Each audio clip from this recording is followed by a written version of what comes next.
we're back. What is up, everyone? Clapping for the start of the stream. I just realized that wasn't working the other day. So I changed my profile up and I got everything working again. Hopefully everything's good. I've got a couple people in chat. So we're back working on the E3D tool changer. It's not necessarily a 3D printer, it is a tool changer, but it will 3D print. So we have been working on the wiring. That's what we did yesterday. I have a couple of free hours today, so we're going to continue that build. Yesterday we got all the power set up. We got it grounded. We got extruder motors plugged in, all the rest of the motors plugged in, and we were working on the tool heads. All the tool heads have been cabled up, and now that's where we're going to start today. People are filing into the chat. Hello, everyone in the chat. But let's just start building, shall we? So we are on the wiring section, which is section number 9. And I am on step 47, if that tells you anything about how long-winded the wiring portion of this is. So basically now, let's see what kind of view you want here. Let's do this guy. Basically, all the wires have been ran to the tool heads, and I am going to zip tie them to the holders.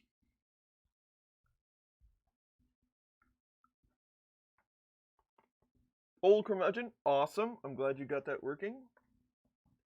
I need to put some links in the old video. I still get questions on the old video, and I haven't routed everyone over to the new video yet. I need to remember to do that. Put some end screens or cards or something.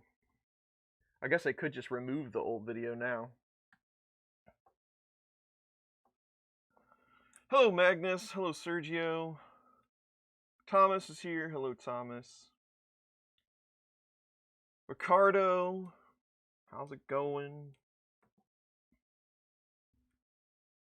So, sometimes on Saturdays, I don't know who has what type of cable or what kind of TV you watch or whatever, but I watch the Science Channel and the Discovery Channel a lot. But sometimes on Saturdays, Discovery Channel shows all of the old episodes of Dirty Jobs for like 5 hours.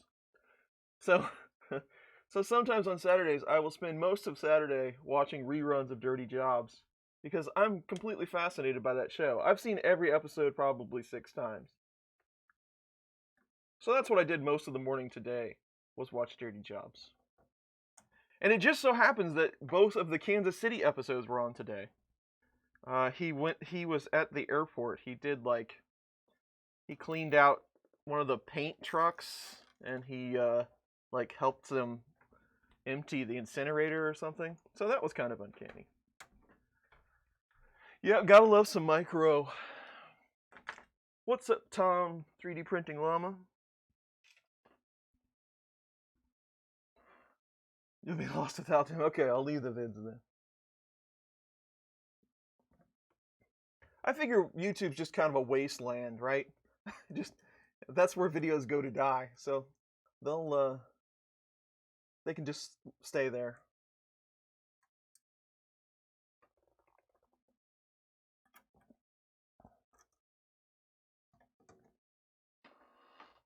Let's see.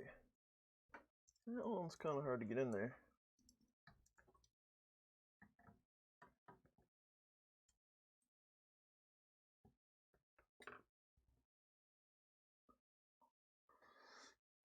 Dean is here. Robert Reynolds, what's up? I don't know if I said hi to Mad Monkey. Mad Monkey, I believe you are Jordan. I think that's your first name. Correct me if I'm wrong. Cool. Helped with the multicam plugin. That multicam plugin is actually intended to be used with a different device. So you punch in the IP of whatever device you would like to use. It's intended to have two devices running single cameras, and then you can bring them into the same viewer. So it gets kind of messy if you want to, no, not messy, but if you want to repoint, you have to get in there and re-proxy yourself and all that good stuff. So, as you know, if you've tried to do that before. So yeah, there's a whole lot of wiring to a tool changing printer, gotta tell you.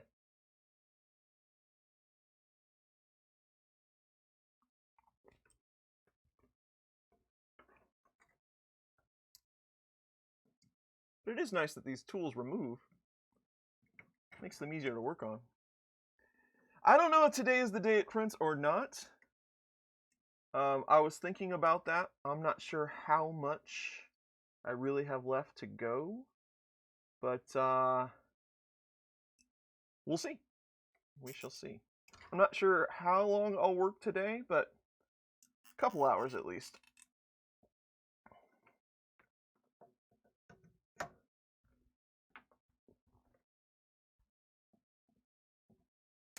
So there's that. Motorhead Mitch, what's up, Mitch? Rally Mac is here.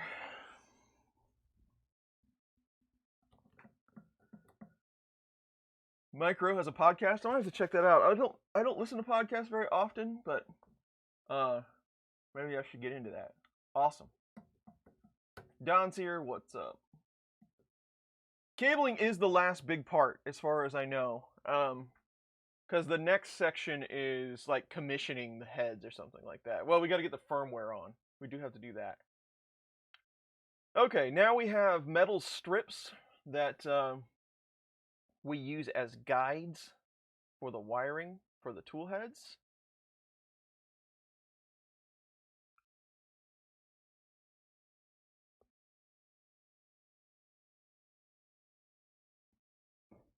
So secure the end of the middle strip printed part, feed the strip through the braided sleeve. We can do that. They've really got these wrapped tight in these little sacks. I imagine you could get one of these in your eye. Chris is at it again. What's up, Bryce? Yep, still got to configure firmware. Hello, Dave.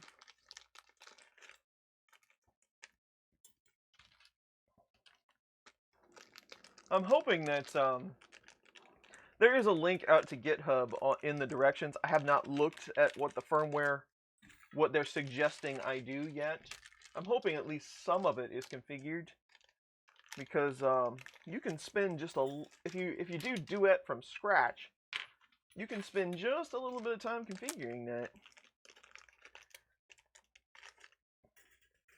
to get it homing and, you know, moving the right way and all that good stuff. I think I'm almost done opening plastic sacks. I got one or two more here. Alright, so these plastic parts have a set screw in them that holds these bands in there. And I think they're telling you to do the tool side or the non-tool side first. They want you to do the non-tool side first. And the tools will have to come off to get that done. So hang out there for a minute, tool.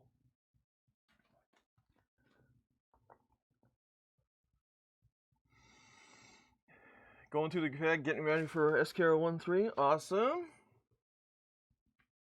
Hopefully that goes well. They're pretty nice little boards once you get them configured.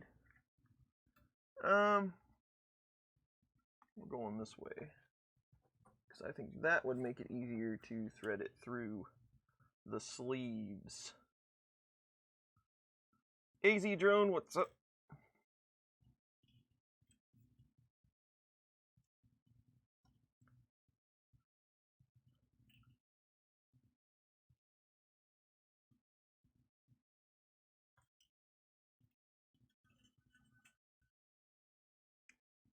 Huh, that's interesting. Simplify 3D, hosing up the works, huh?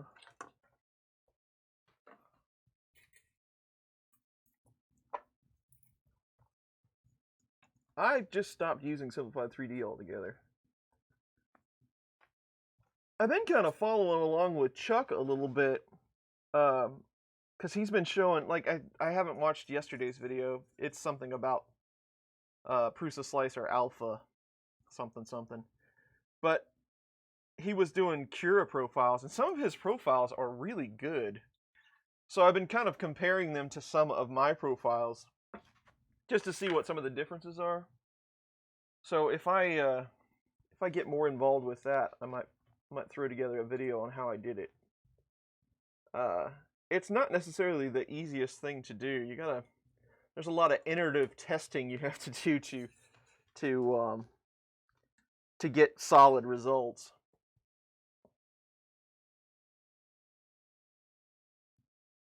Working on the sticker board, awesome. Jerry from 3D Printing and Painting is here. What's up?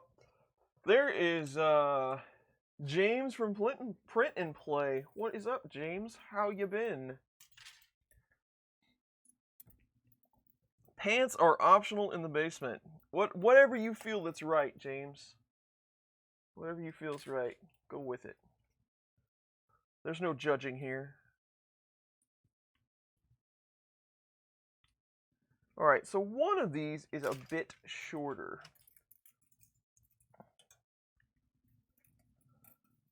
So I'm guessing that is the tool head one. Well, maybe it's not that much shorter. They make cool noises. Hardman's here. What's up? Ryan is here. What's going on? No, it's not that shorter. It's fine. It's fine.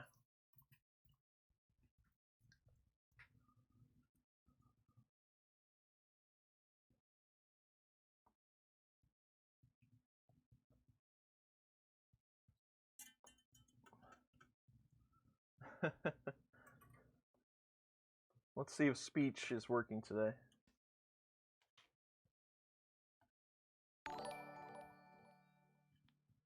For the Pants Fund. Thank you very much, Thomas, for the 10. That is much appreciated. The Pants Fund could always use a little more money.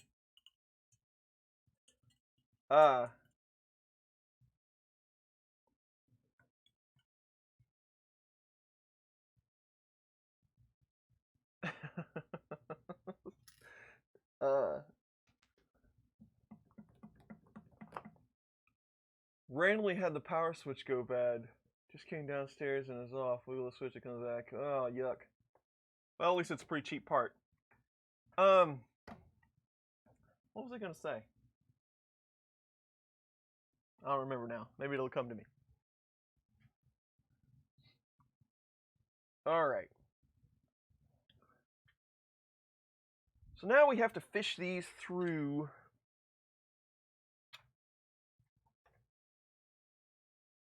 the outer sleeve on the tool heads.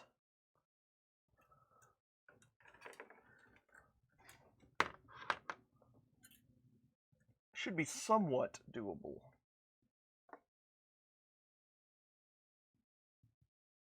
Cross the wires and wrap them in Scotch tape. Just rip them out, spit on them, twist them together, put a wire nut on it. That'll work. It's fine.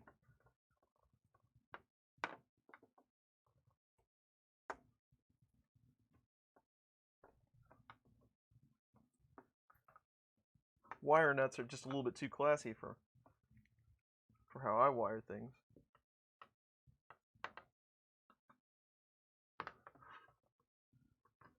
All right.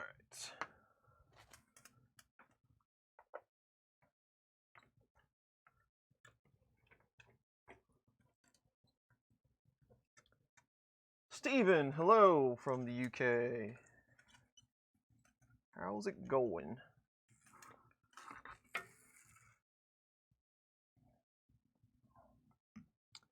And then the other side of the band goes on this plastic part.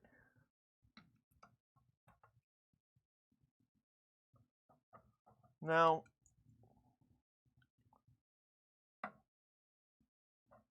let's just see how this is going to go.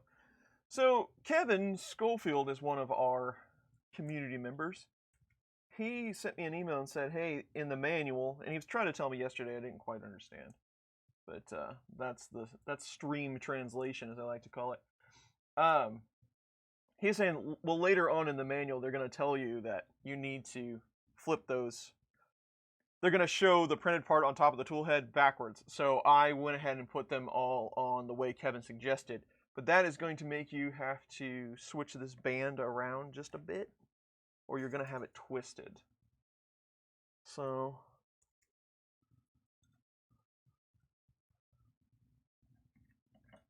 we don't want to do that.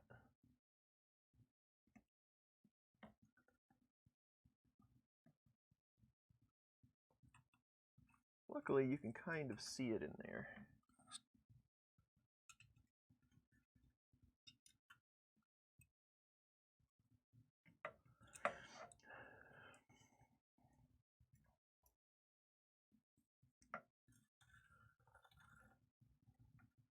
ID, I'm doing well. I hope you are doing well. Also, thanks for asking.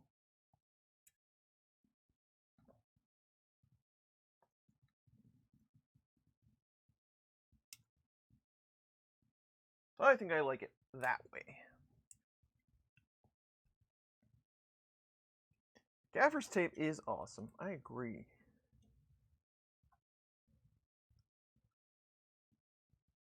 ID, you are very welcome for the video. I am glad it helped you. I hope you have a great day as well. Hot glue is where it's at. Exactly. Hot glue is just too convenient sometimes, you know it? It's just too good in a pinch.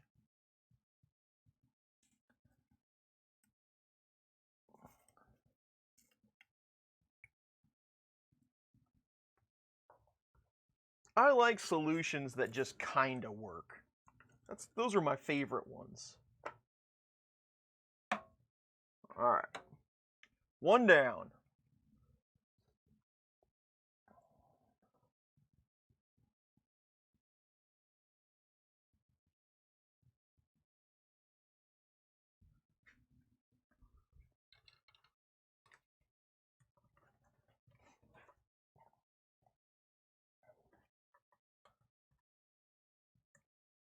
Chicken wire and good intentions.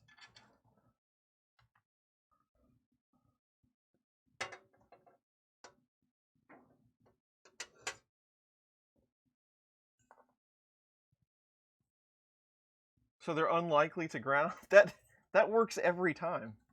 That's exactly how I would do it.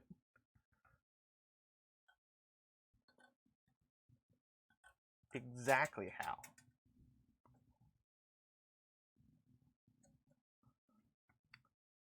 This is Keith. What's up, Keith? How you doing? Thanks for coming to the stream.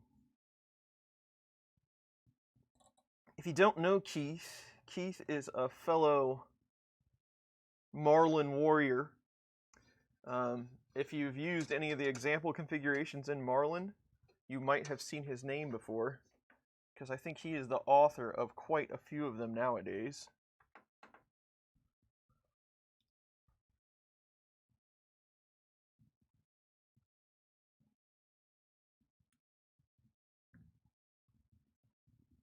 You can hear that printer all the way over here.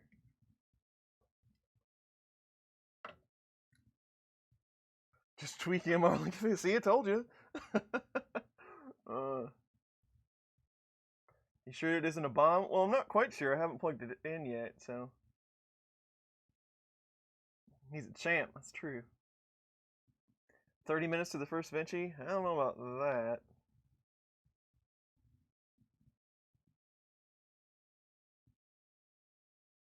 Yeah, me too. I'd like to see it running.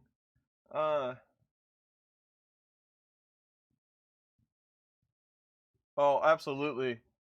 Mark III over Lulzbot Mini. And there's nothing. I'm not saying anything against Lulzbot or anything like that, but I'm still gonna be a believer in Mark III over that one.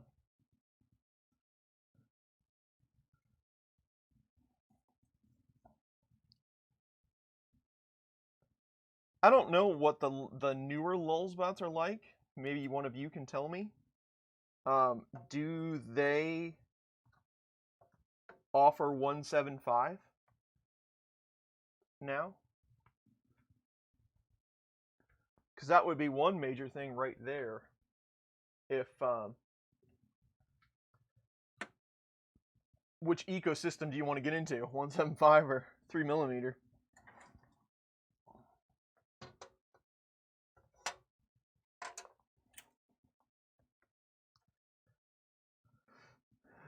Carl Brown is here. What's up, Carl?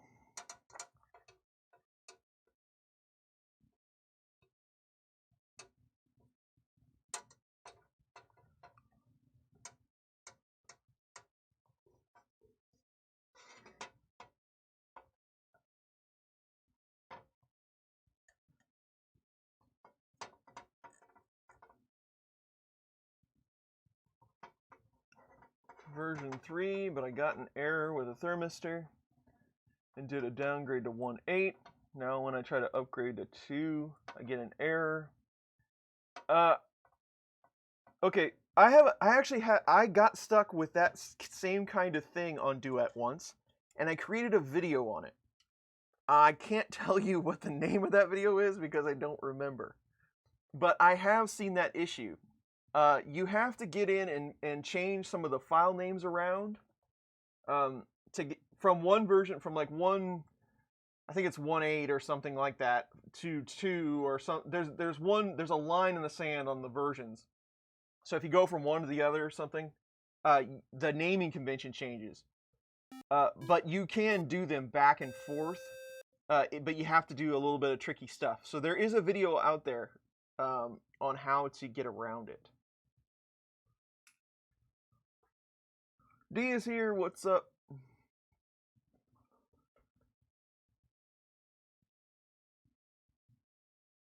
You can get a 175 head for 150. Okay, cool. I got a new subscriber, but I can't pronounce that. But thank you for the subscription. This one is kind of over the top here.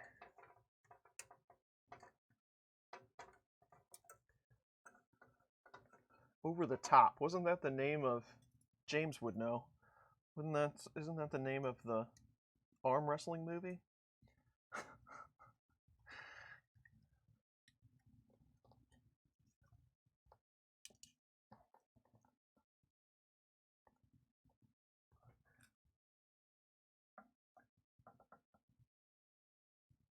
Robert Avery, good morning. How's it going? I'm doing my best.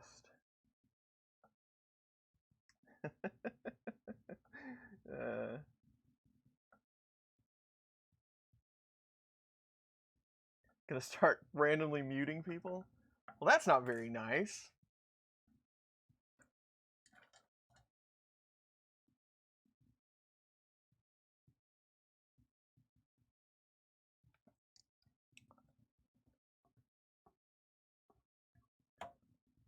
One more.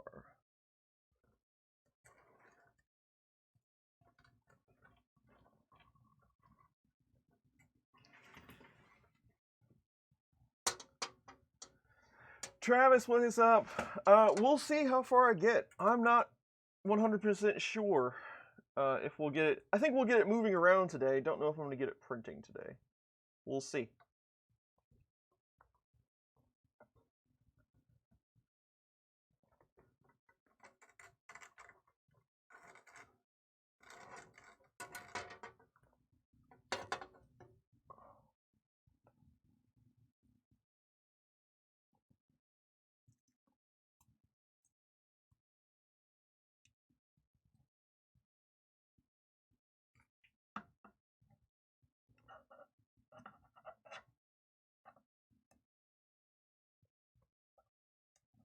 They are not direct extruders. They are all Bowden fed.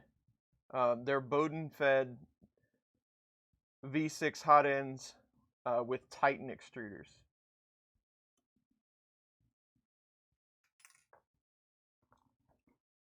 All right. What's next?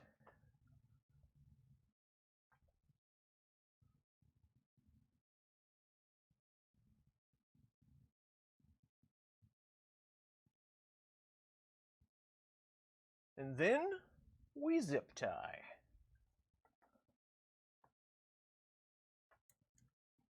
Already got those put in.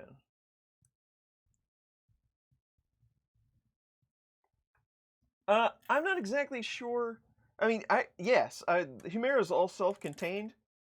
So I'm not exactly sure what that tool head looks like, but I definitely want to try one out. Even if you had just one for super flexy stuff, that'd be pretty sweet.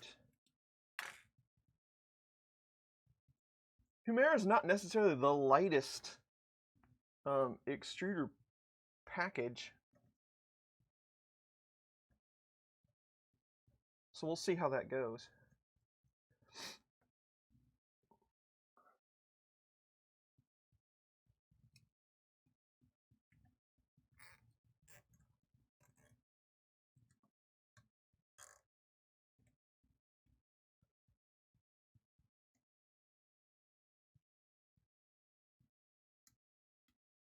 I kind of thought the same thing, Tom.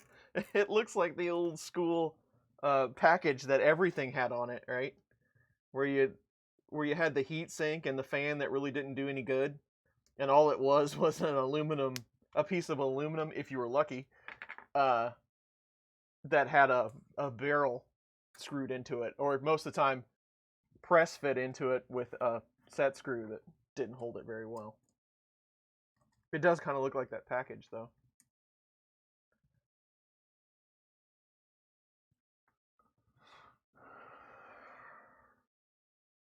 Roderick is here. What's up?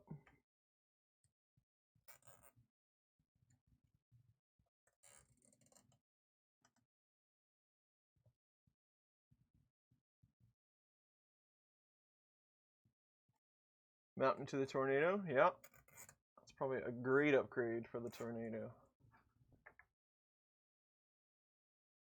3D Maker Kid Bennett is here. Bennett and I were conversing a little bit on the interwebs this morning. He is upgrading to 2209s on his SKR board, and he was running into a few issues. Bennett, how's that going? Have you got it figured out? Nadas? Hello, how are you?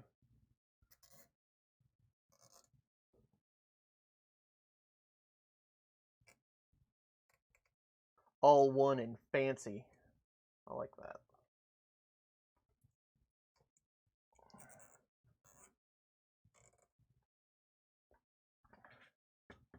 It's hard to see chat in between all these wires.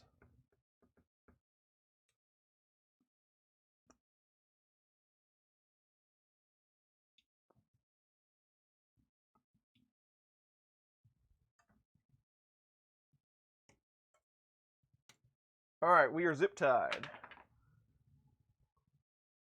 We're zipped to be tied.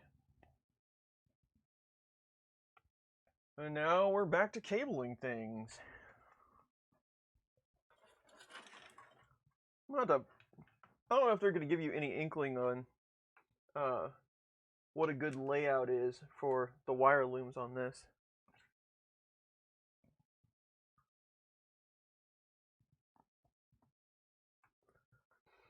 Okay.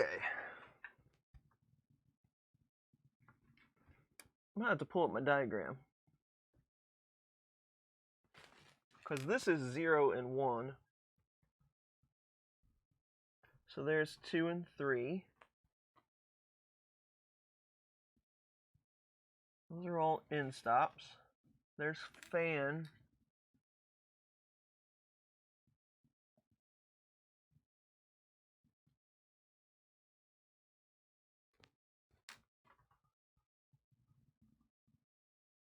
End stops. E1 temp, E0 temp. We did find that. There's that one.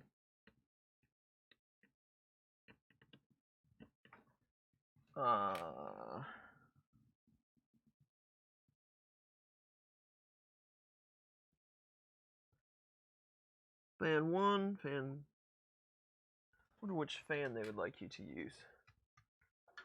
Let's find a screwdriver small enough for those terminals.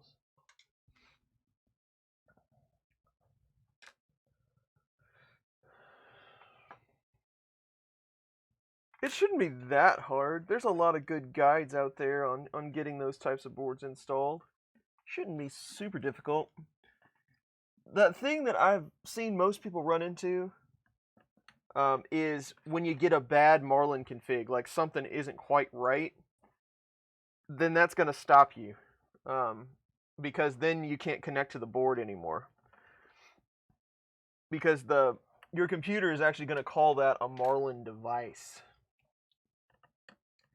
And if you mess up the serials or something like that, the computer's going to complain about connecting to that serial chip. So if you can find somebody, if you go out to one of the videos on installing it, and find somebody that has a known good config, that's the best way to start.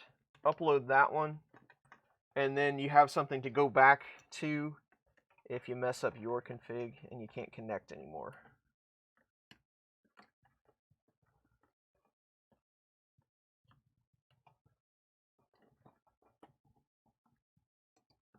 Makes it a little more difficult to put this stuff in when you can't see it.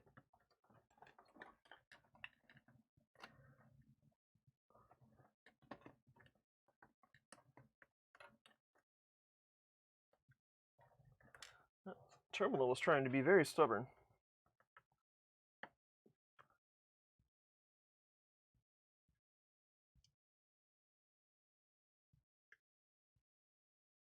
M3 stripped thread on a stepper motor.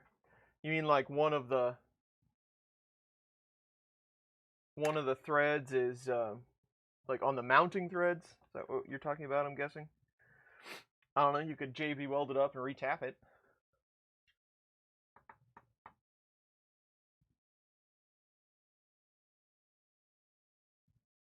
Big Tree Tech, you mean like a 2208 from Big Tree Tech? Only 15 wiring steps to go. Excellent. Until he sends me the config file. That's right. That's how you do it. That's how you get things done. That could be why you can't connect in Pronterface. Comment out serial 2 and make serial 1 -1.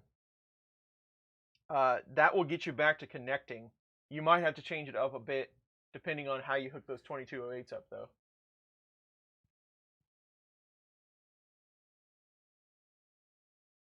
That might be what it is. Change that serial up and see what happens. Okay, what am I looking for now? I'm still on 1 here. Yep. There's a lot of different wires. Okay.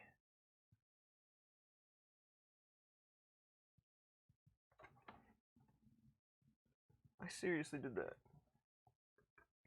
I'm gonna have to separate these so I don't get confused. It's funny how all these look the same.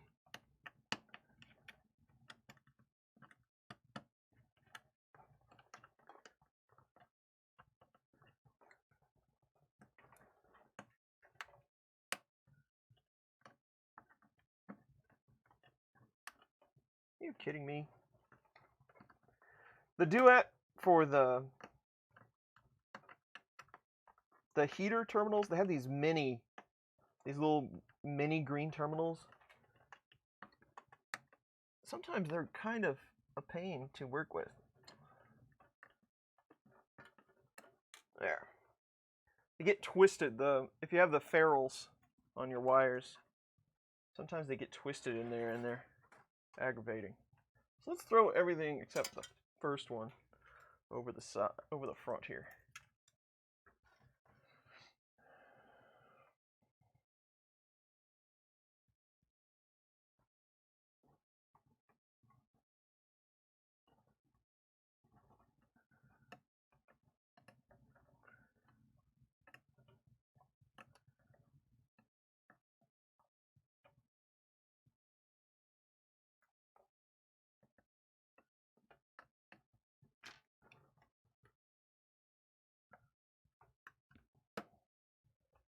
Hey, Paul Cumber.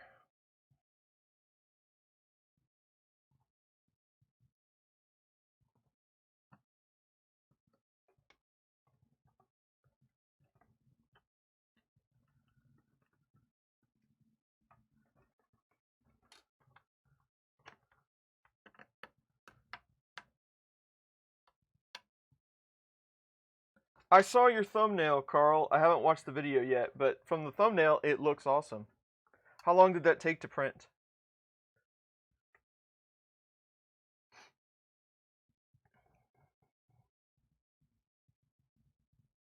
Nice. T0 fan 1, T0 fan 2. I think they are...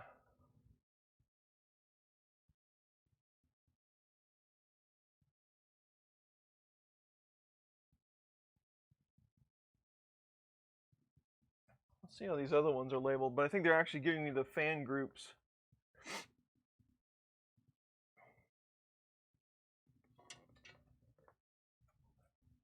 So that will make it easier.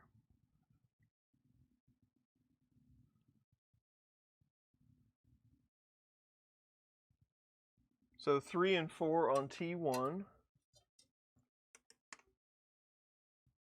And 6 and 5 on T2. Alright.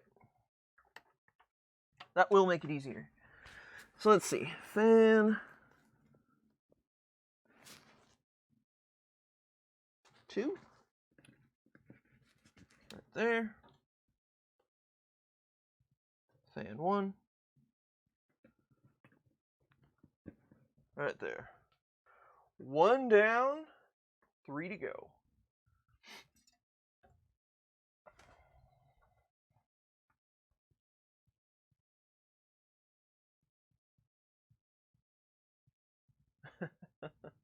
uh, 30 hours aside. Wow.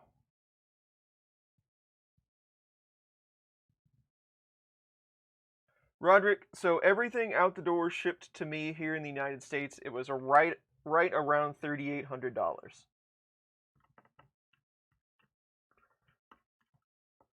US. After some back and forth with FedEx about what they think that I should pay for.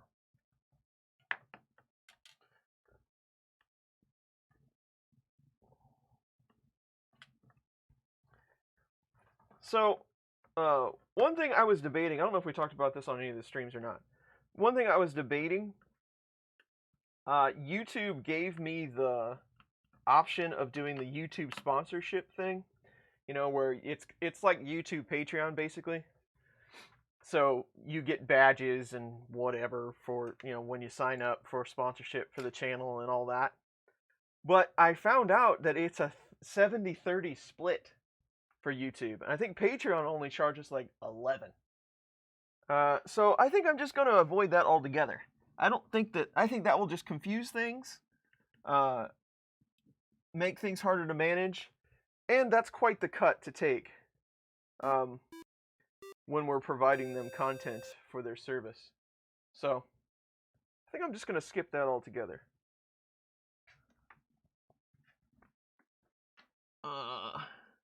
Fan 0, fan... I'm guessing all of my other fans are on the DuX.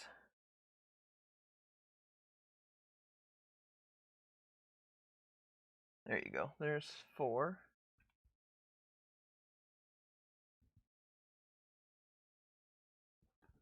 There's 3. And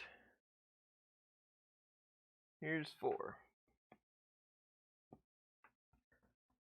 2 down, 2 to go.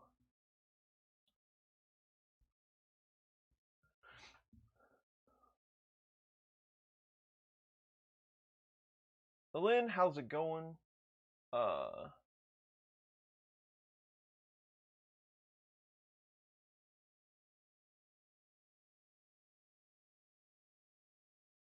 Getting a temp error?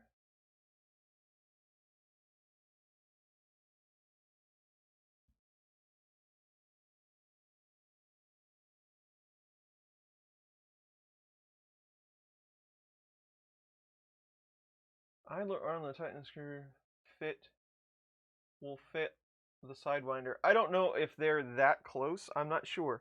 Somebody else might know. Okay, E2.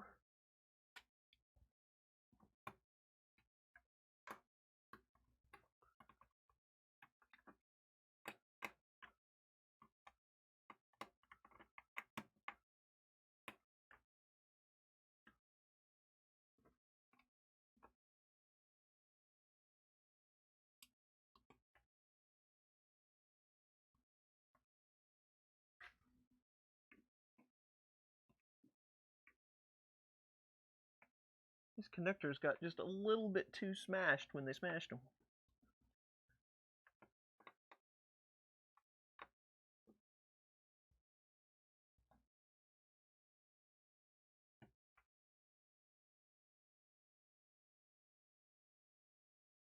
I don't know. I hope they don't go down that avenue, blocking content for Patreon. That would really stink. I'll have to start hosting my own Patreon content.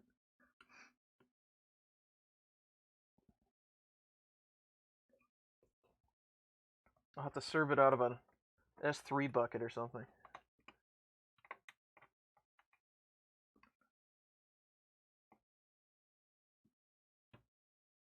Nope, they gave me a ton of zip ties for the project, so I didn't have to buy any. Alright.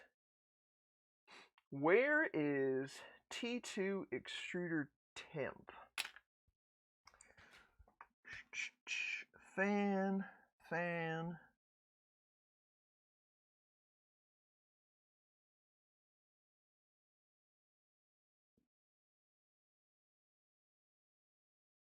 T2, E2 temp. There's E6, E5. These are kind of hard to read. E2. There we go.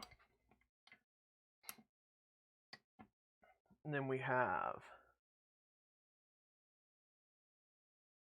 fan 5. Right there.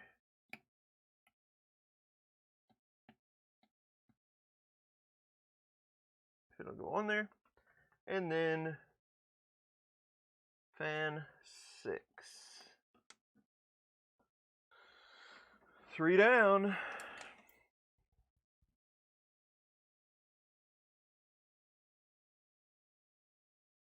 PayPal, yeah. That would be just too convenient if PayPal would step in and do that.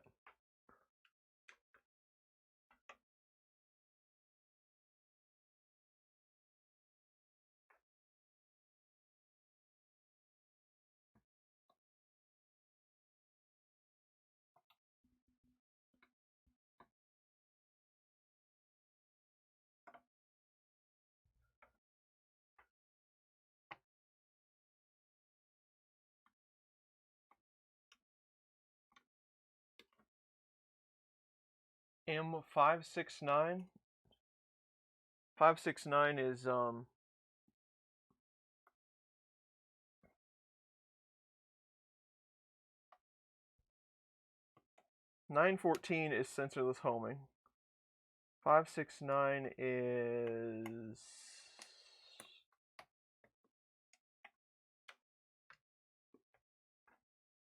not current. 907 is current.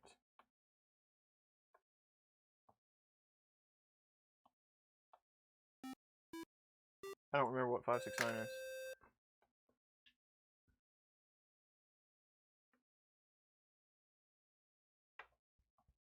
Stealth chop.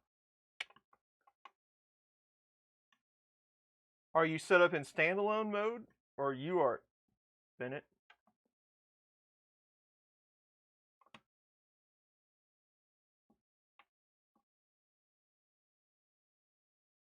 Matthews? Is that how you say that? FR3D, I don't know if I welcomed you. Thank you both for the subscriptions.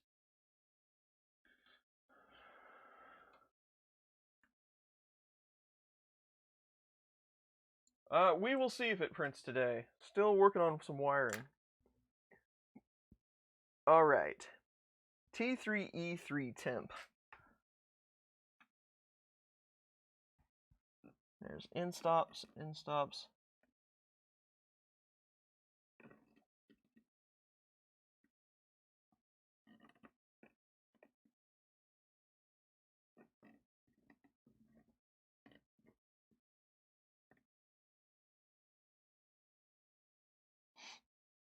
It's probably right in front of my face.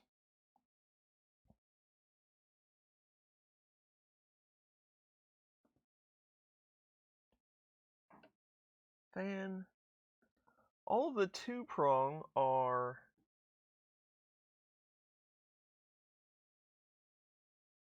fan. Well, let's go ahead and hook those up, I guess.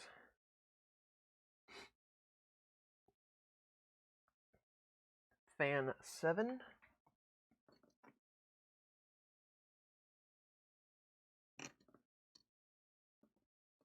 Goes right here. Fan 8 goes right next to that. And then I'm going to have to look at my diagram for Thermistor 3. Hey, Walter, what's up, man? Thank you.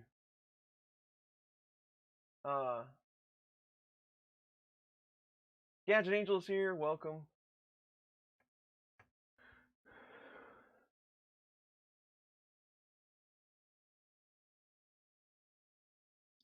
All right, where's my diagram?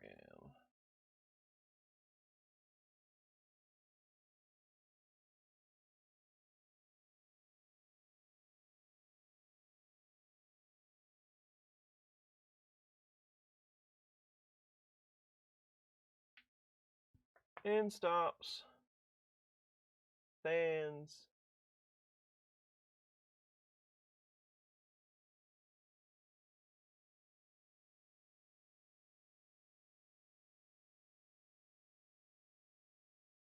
heaters, thermistors. Okay.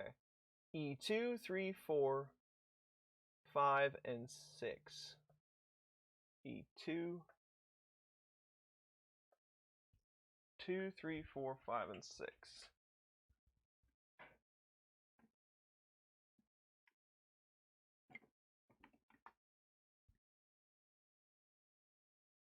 Oh. Well, that would make a difference.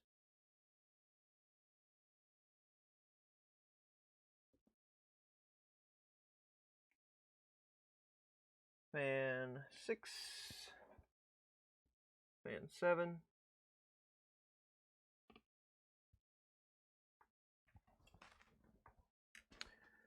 Fan 3, 4, 5, 6.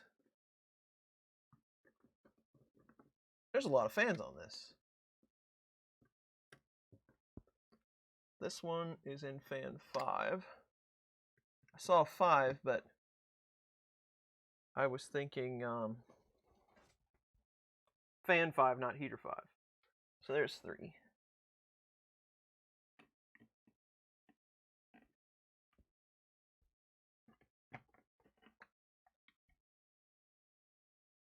Glad I caught that. E3.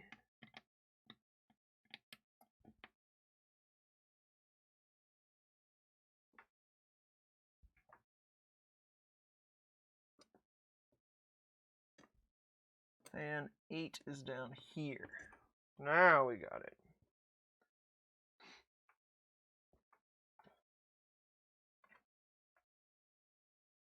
Fan 3. Fan 4.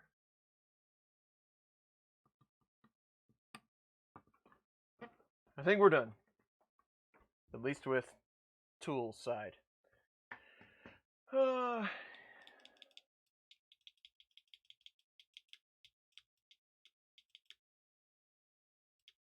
Yes. Mitch 3D is here. It does look like a mess. Vince is here. How's it going?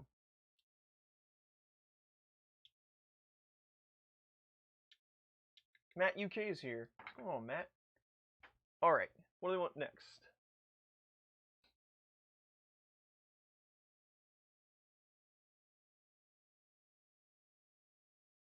the tool head cables.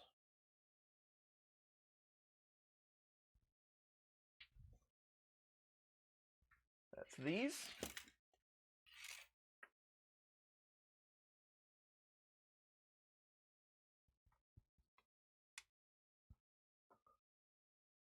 What's up, Ray?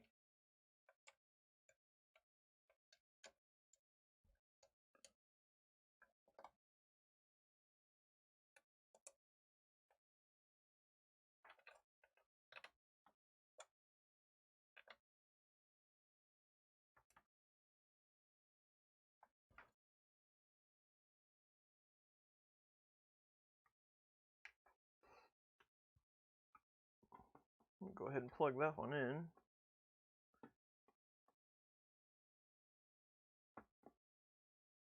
What do they call this? End stop Z switch.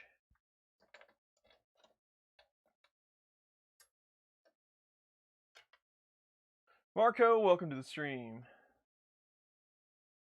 Better wiring. Wireless 3D printer setup is what we need.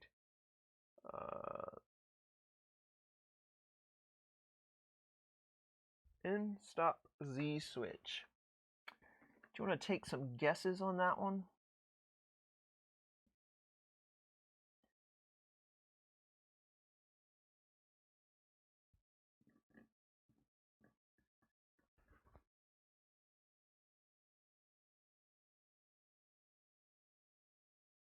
Y stop, Z stop.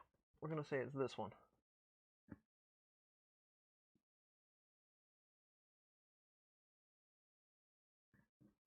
Okay. And then E0 stop.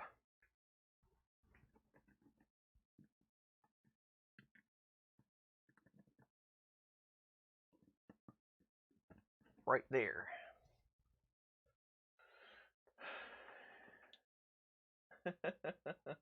Your dog ate your shoes? Welcome, Andy. Yes, you like my cable mess? You like that? Welcome to the stream.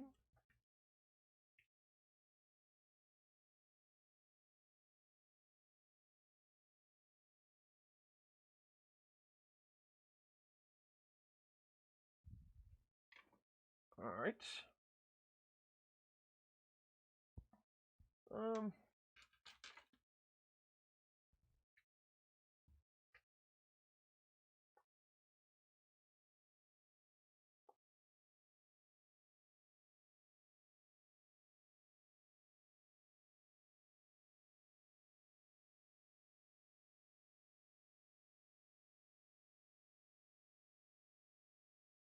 Ooh, I actually have to make a connector.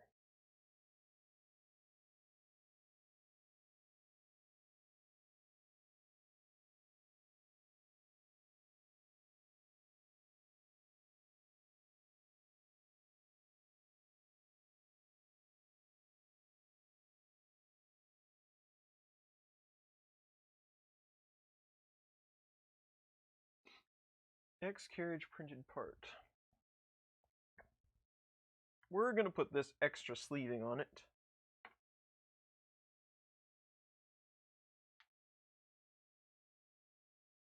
Does it print gold? It should.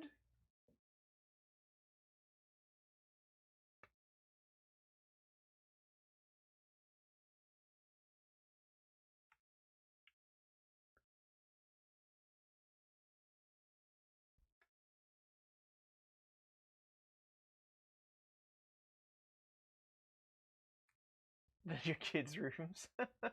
Oh, that's good.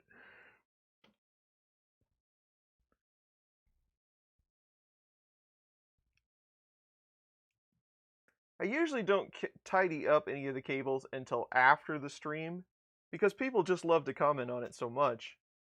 I don't want to take anything away from anyone. Plus, you know, if Nappin shows up.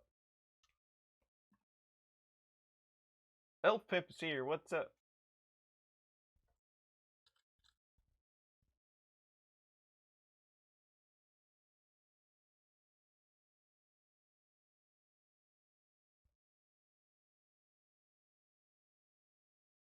You'll be grading my wire management? Alright, Carl, jeez. If I bring this to Murph, I'll let you personally grade it.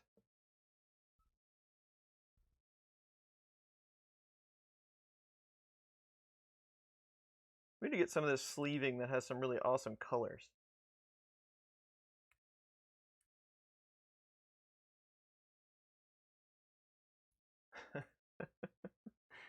What, you think I'm lying to you that I actually tidy up some cables once in a while?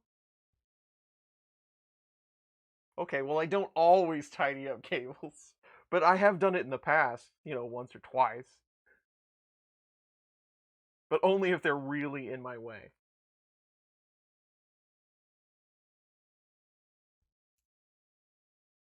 Wire lacing? No. I do not know how to do that.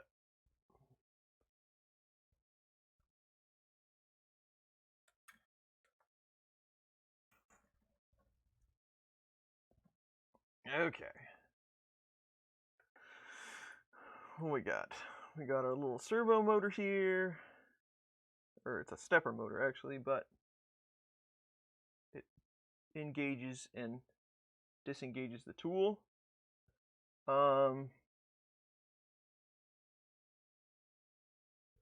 This one is our end stop wire. I believe it was white. Yes.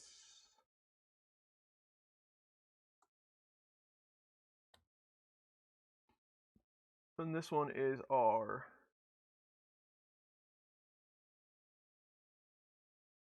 tool head detect switch.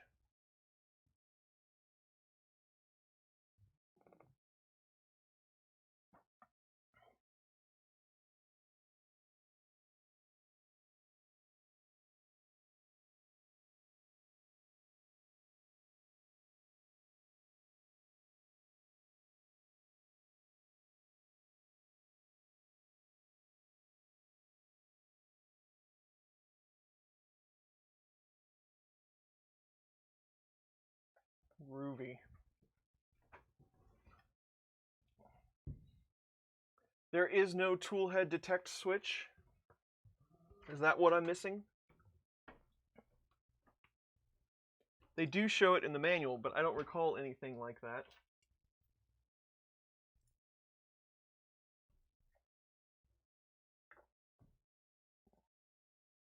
Hello, 3D Jimmy.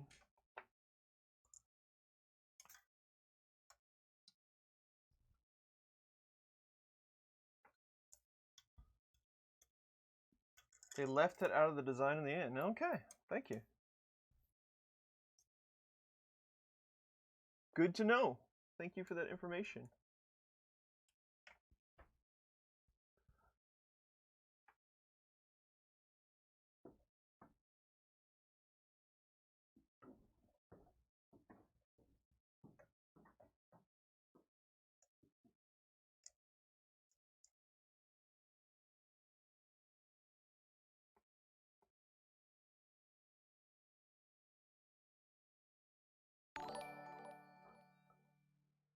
Suck twoony sucka.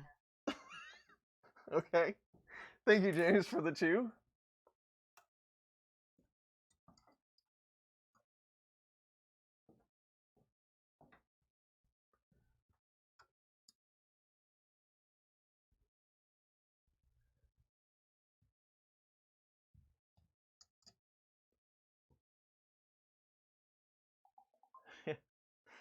That's right. You don't want to cross the streams.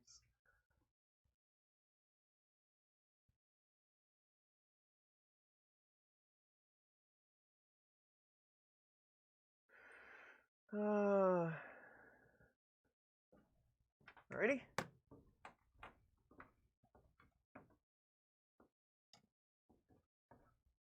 Wiring's going pretty good, Lenny. We're getting there.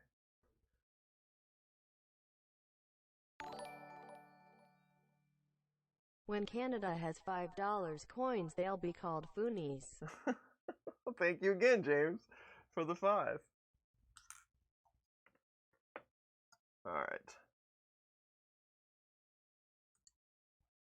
Let's pull some of this through. Oh.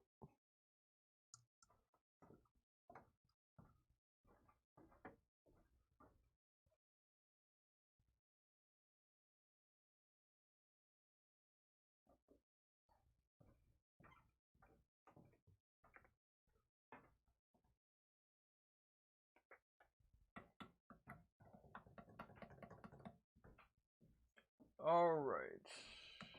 Did my link post? I don't know. I didn't see it.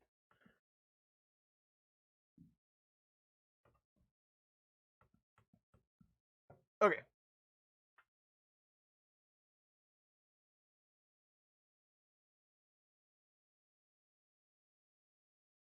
Got that done.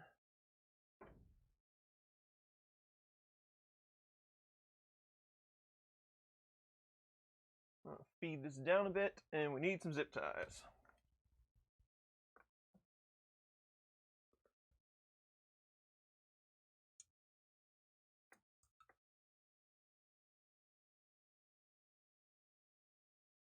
Still not working.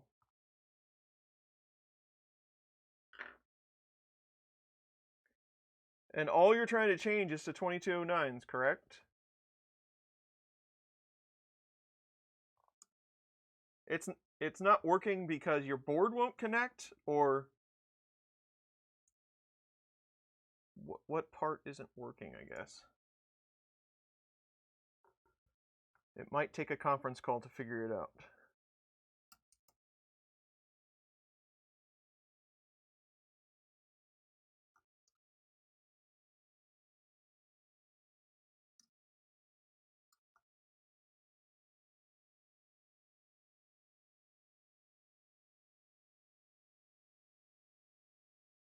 I'm gonna get some of the heat shrink portion down here before I put the zip tie on. It just seems like that would be a good thing to do.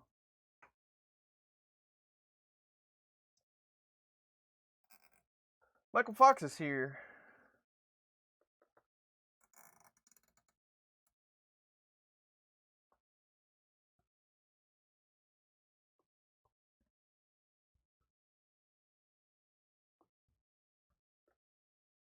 Come on, zip tie, where'd you go?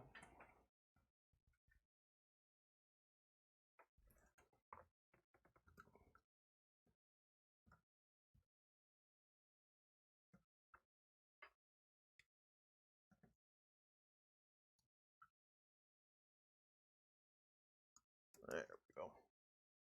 Well, I thought I had it. There we go.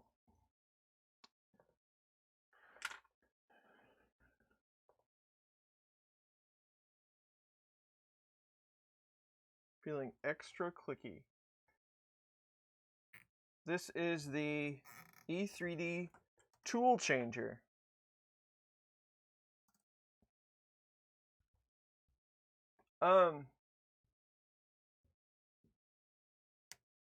Clear out EEPROM, Bennett. Run a M502 and then an M500 and see if that changes. What did Michael Fox say? I saw him come in here, but I missed it.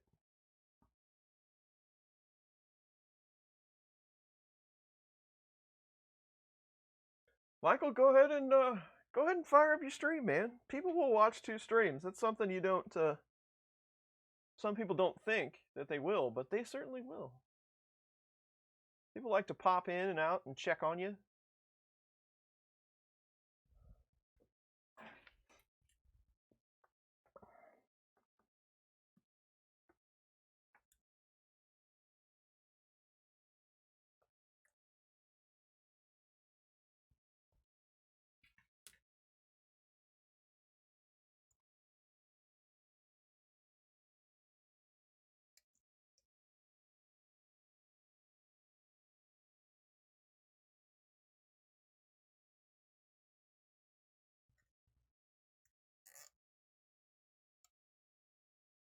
This entire thing is E3D. Nightbot is spitting out a link to it if you'd like to check it out. It just did a couple of minutes ago there.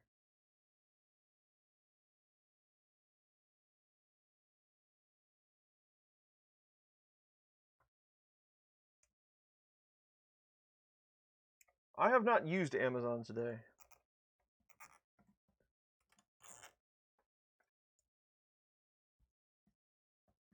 Although I do use it way too much.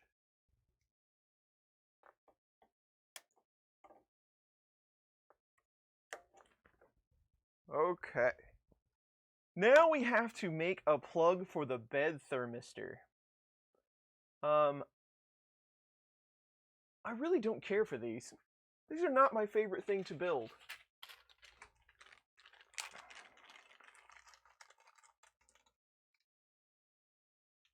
I need a twofer.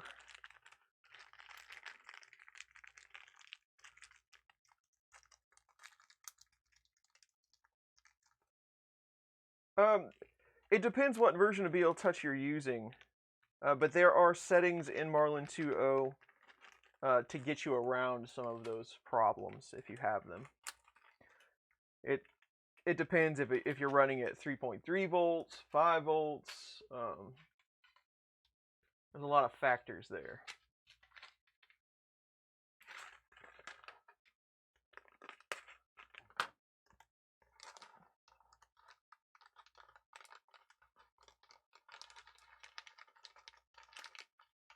What's up, Dave Wilson?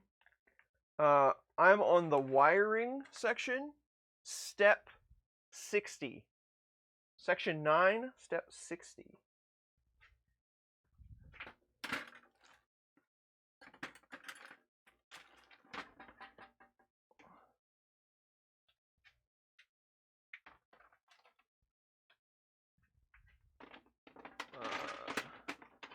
I need some crimpers. These. Okay.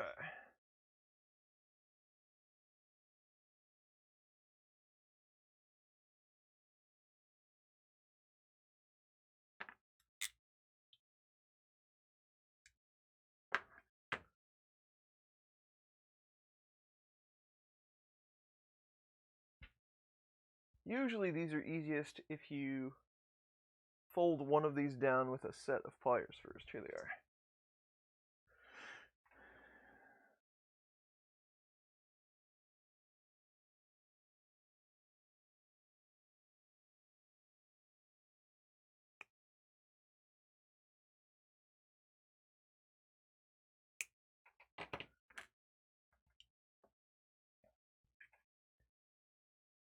Yeah, real wiring step.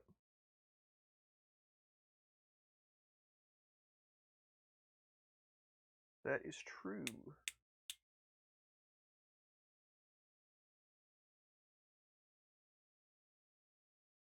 Come on, crimpers.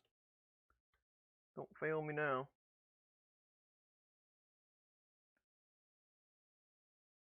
I much prefer the DuPont type than these.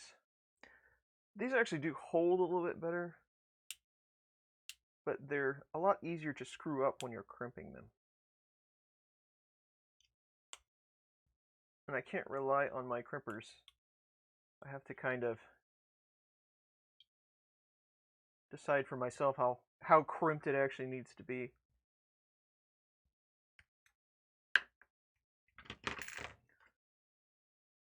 Ooh, that's nice. One of the nicest crimps I've done all day.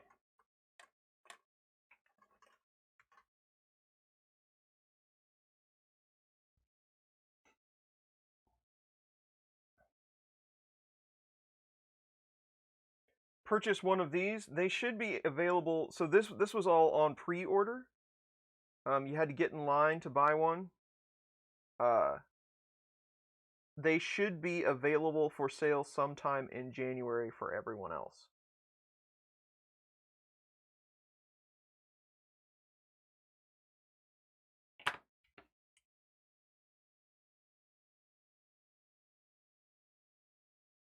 Taking all the YouTube time this week. I have been on YouTube a lot this week, or at least 3 videos, and I've done, this is my, what, 4th live stream? So you guys are probably sick of seeing me. And we're not done yet. The tool changer is not up and running yet.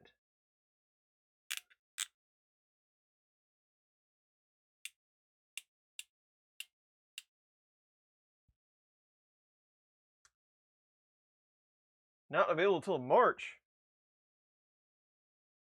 Well, dang. Then they've really pushed back that time frame.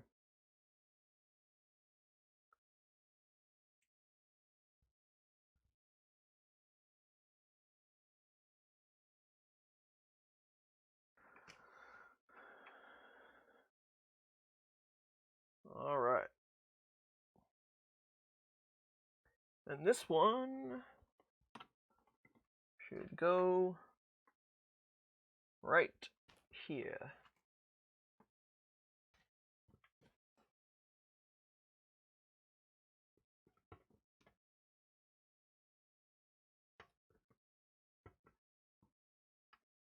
Make sure those are nice and snug in there.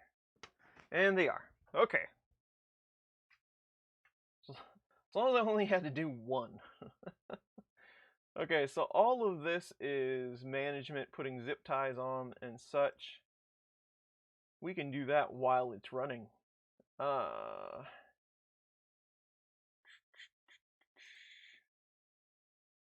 Let's go ahead and finally attach the heat bed now that everything is wired.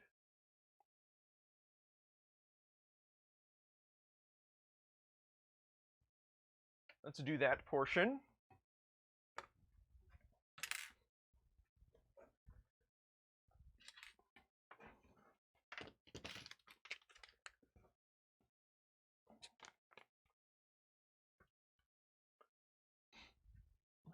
There's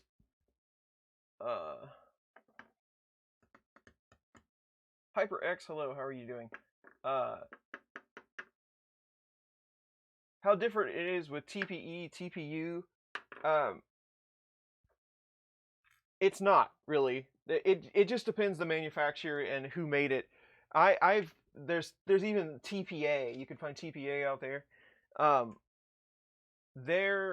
It just depends on who's making it. There is a wild variance in flexible filament I've found over the years. You can kind of go by shore hardness, but not all companies will give you that stat depending on who you're dealing with. So your mileage may vary no matter what TPU you try to use. I know that's not a great answer. When somebody says, hey, I want to print some flexible, what should I get? Usually if I tell them, if you're living in the States, I don't know if you could get that shipped internationally or not, but Inland, the Micro Center brand, they make a TPE. They don't give you a shore hardness, but it's fairly flexible. If I were to have to guess, it's a 98A. And you can get 500 grams of it for around 20 bucks. So if you're in the United States and you want a recommendation on to get started with flexible filament, I always tell you to go with that. Because if you don't have any success, then you're not out a bunch of money. And TPE or TPU isn't something that you can just leave setting around. You have to kind of take care of it because it does like to gather water.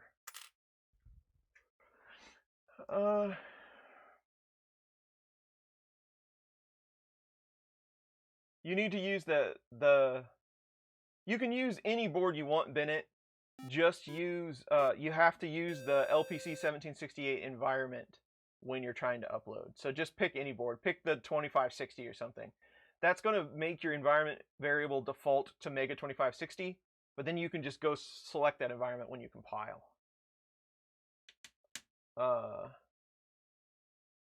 James, thank you very much for the Golden Girls sentiment. I appreciate that.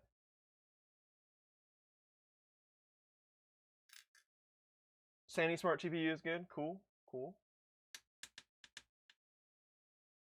Eggy the Tech, hello. It is coming along. We're doing okay. That way I have a month to work with it. Okay. Let's keep going here.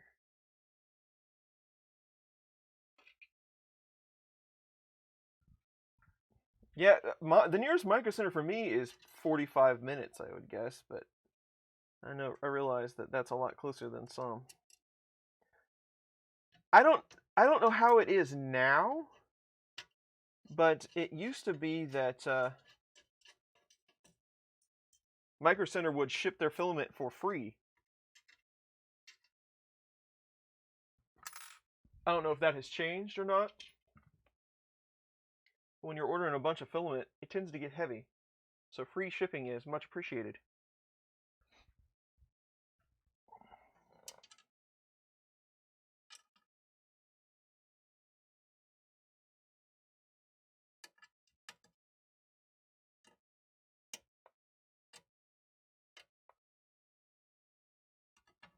I don't know why YouTube flagged those comments, but thank you for taking care of that for me.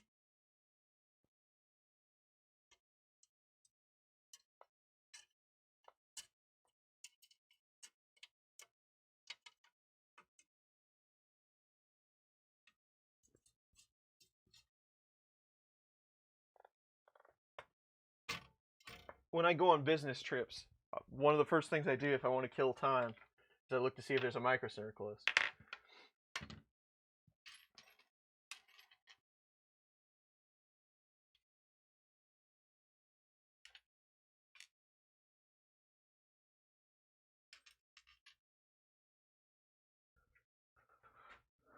Oh, I just untied my shoe and almost tripped myself. That would have been funny. None of you would have laughed about that. I know you wouldn't have laughed about me falling down.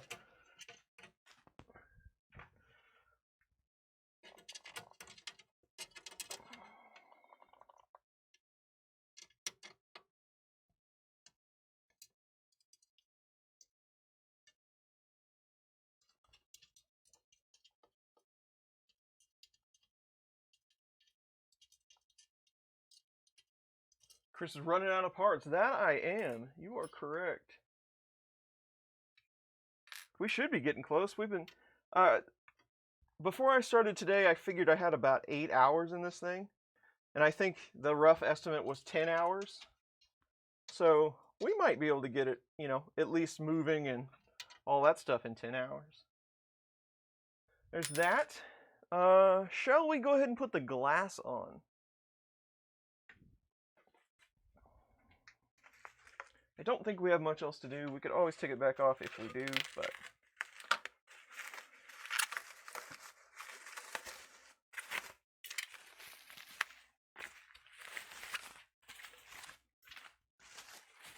They come with Titans by default. Humera is going to be an option soon. I'm guessing they're still trying to catch up from the initial release for Humera.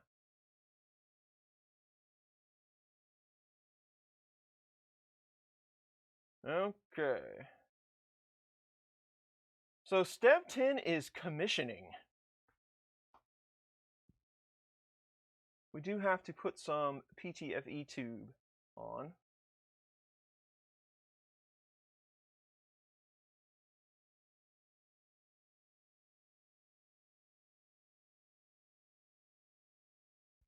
Where's my clips?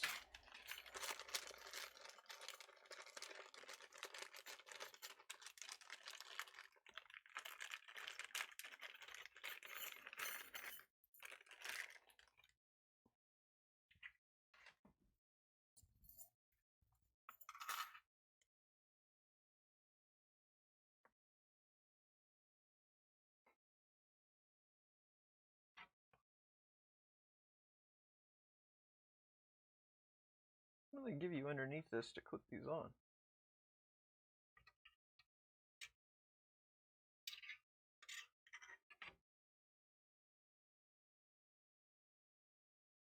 I keep wanting to stick my hand through that acrylic. That's not going to work out very well.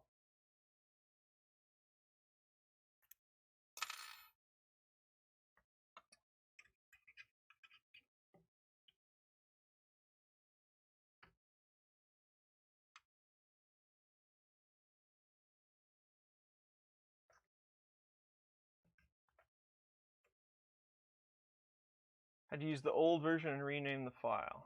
Gotcha. Right on. I'm glad you got it working. I knew there was something like that. Like I said, I'd run into that before, and it was aggravating enough that I decided to make a video on it. So.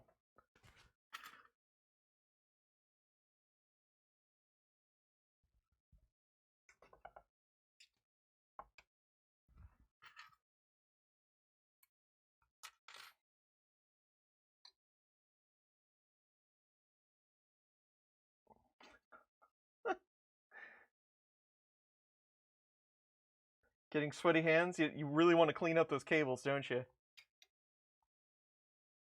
See, this is what I do to you poor people that come to my stream.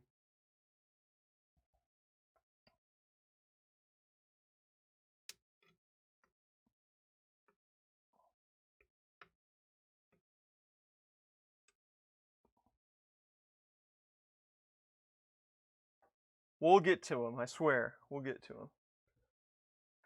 All right.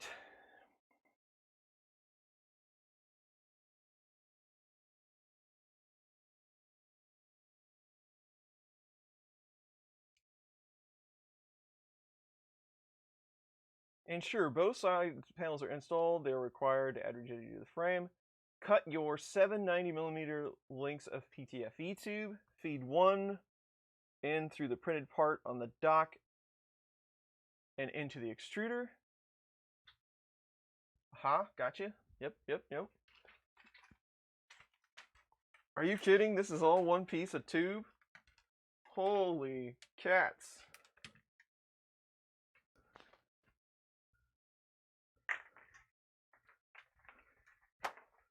Where's my cutter? What'd they say? 790?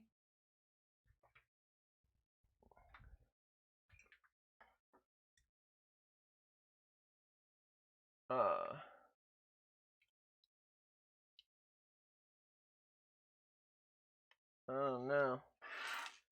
Alright. Yeah, we'll get a time where we can jump on a call, man. We'll get it figured out. Ditch it as soon as possible.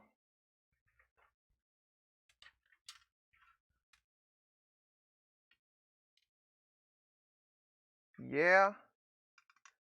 I could see where that would be an interesting choice for this. But we'll see.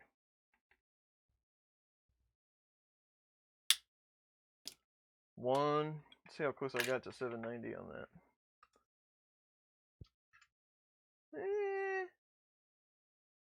Close enough. Horseshoes and hand grenades.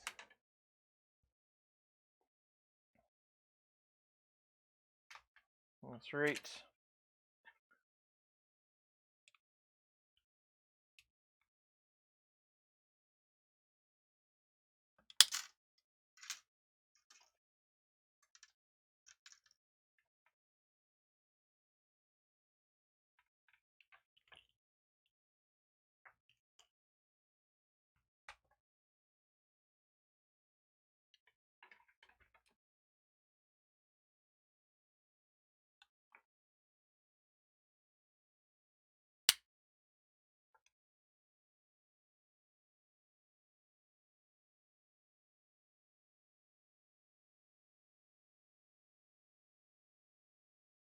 Nice. I'm glad you got your Inamitsu up and running. I like to hear people succeed with those. It is a really cool little device, but man, it can be really fiddly to figure out.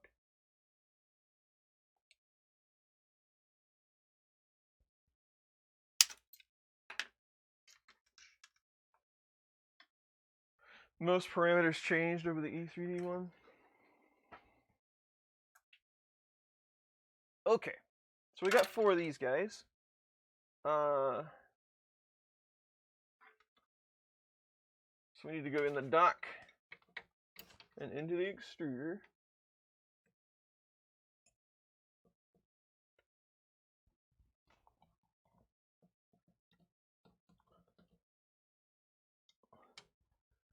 And then the other end through the braided sleeving and down to the V6 Bowden tool. We have to go back to that sleeving again. So let's get them all into the extruder, and then I will slide it around so I can get to it. Ricky Tanner is here. What's up, Ricky Tanner?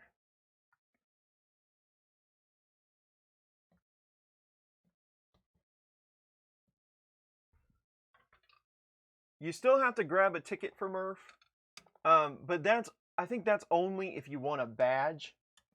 You can just walk in. You just won't get the badge, I believe, as far as I know, anyway.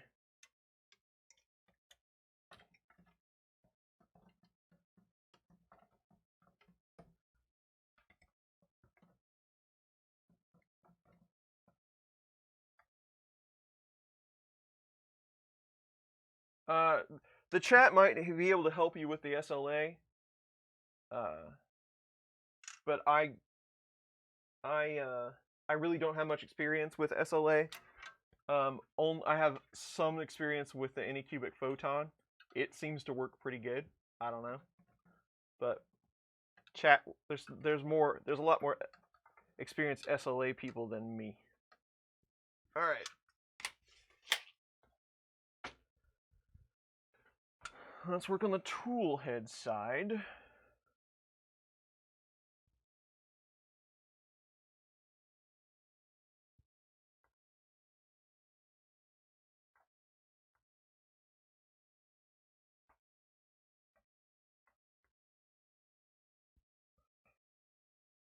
Ender 2 came today.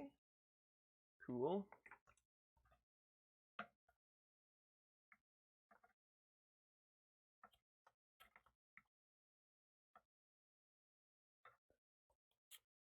One? I bet you'll never guess how many of these we're going to do right now. I'll give you a hint. It's 4. After an 8.5-hour drive. I hear you, Sergio.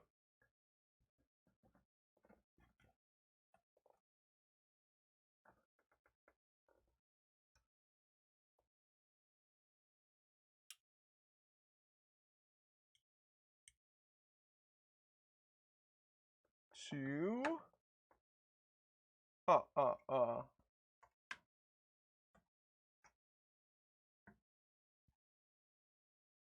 Camera is starting to go fuzzy.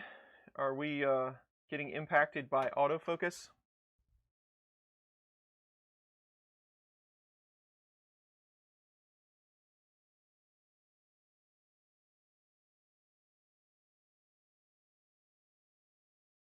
Or are we being impacted by YouTube's? Oh, YouTube's is getting impacted. It says I'm sending it too much data. Suggestion. Oh, it's offering me a suggestion. The audio stream's currently bitrate is 0. It always says that. So that wasn't much of a suggestion.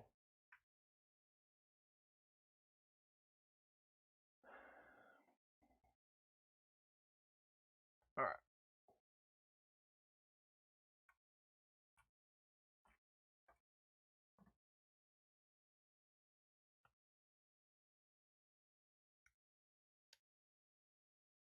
Nice, nice.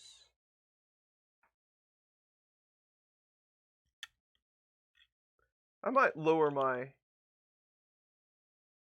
bitrate down to like 4800 or something. I have it set to 6000, which is kind of high, but we had been doing okay at 6000, and you know, no issues or anything, so maybe I should lower it down a bit.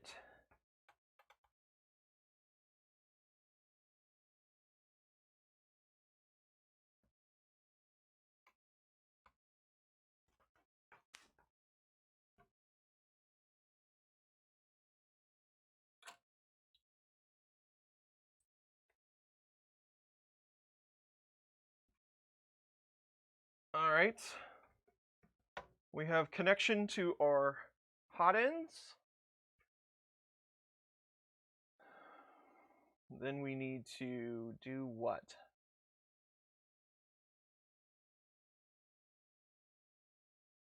We already have all of our clips on, yes. Then we need 4 850s.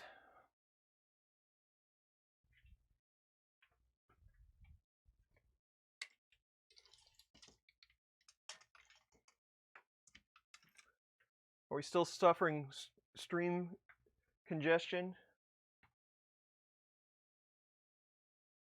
I probably can't set that on the fly, can I? Let's go down to, I can set it on the fly. I went down to 4800. See if that straightens it out or what it looks like. See if that helps at all. 850s.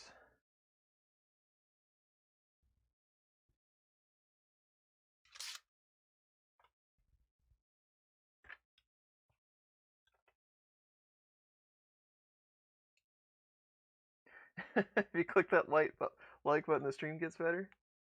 Funny, I've heard that too.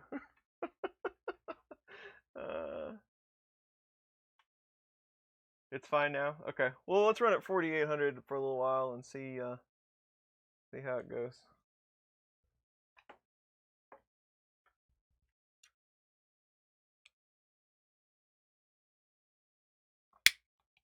How many of these do I need? 4.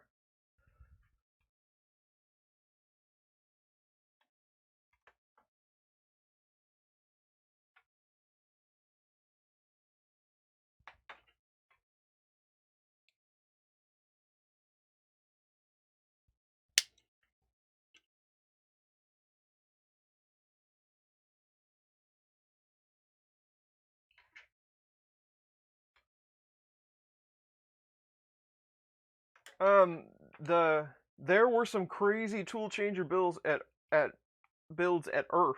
I can tell you that. There was one that had like 15 heads on it or something. So I think it's just going to continue now that more of these are in others' hands. That's one of the big things I'm definitely going to look out for at Murph. Maybe we'll make some videos on it or whatever. But you know, who's creating what type of tool head for these things? That's what I'm most interested in. All right.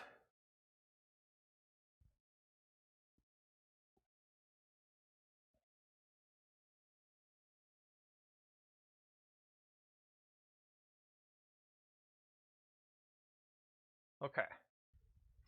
So these are the other end of the extruder, the feeder side.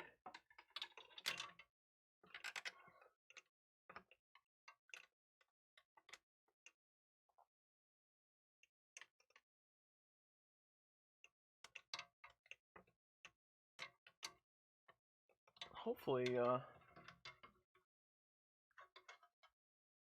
which one do they use for 1?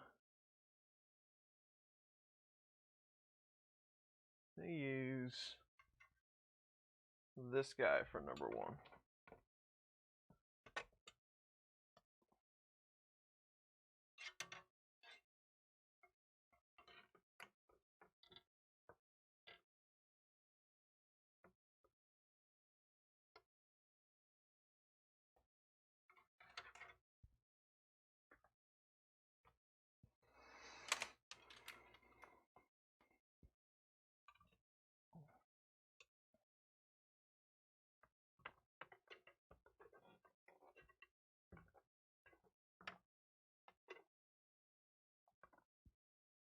Okay.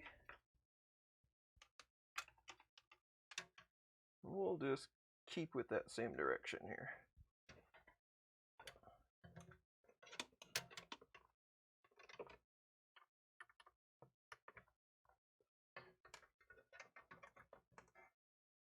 And a drop.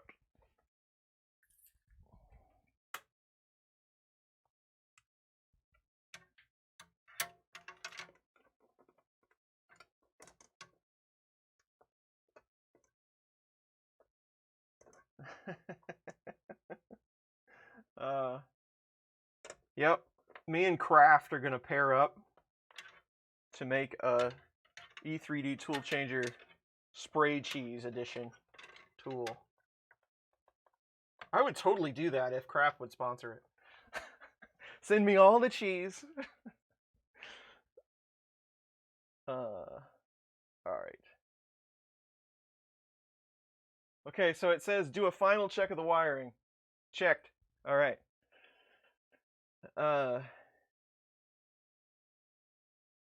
We need some firmware to download. All right, you ready to plug it in and turn it on? Who's ready?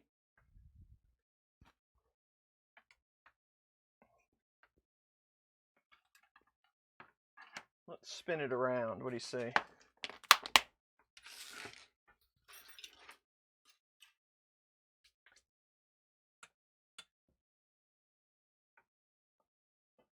I will give it a try. I'm always interested in a good profile for the MMU2.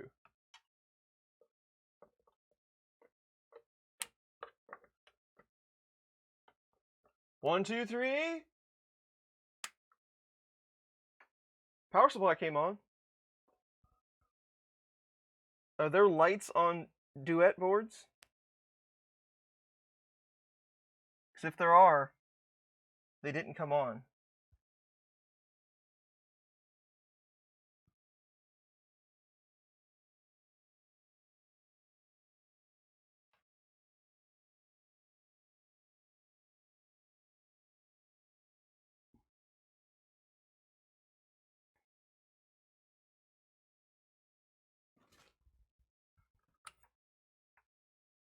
Smoke test, exactly.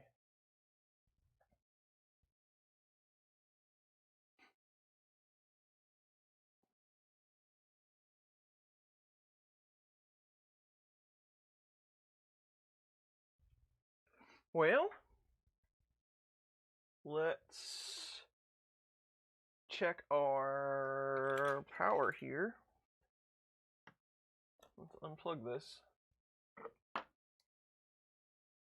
I did check that, but it's worth another check. Yeah. Maybe I didn't get these tied down good. Let's just redo them.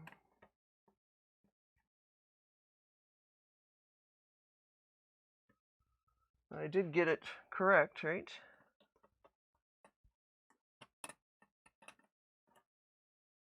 Yeah.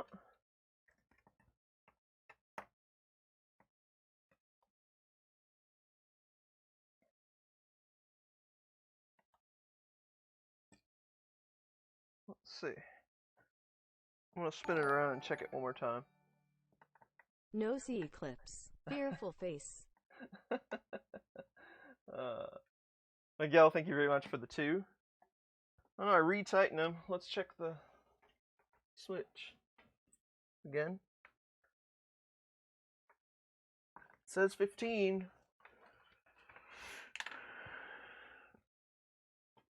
Let's reseat this fuse too.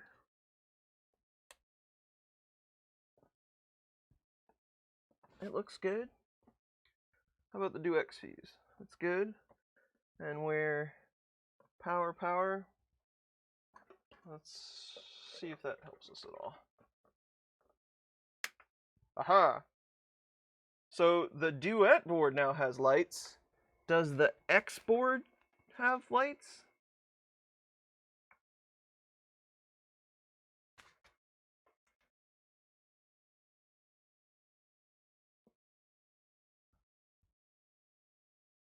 Maybe I just really didn't do a great job on tying those down.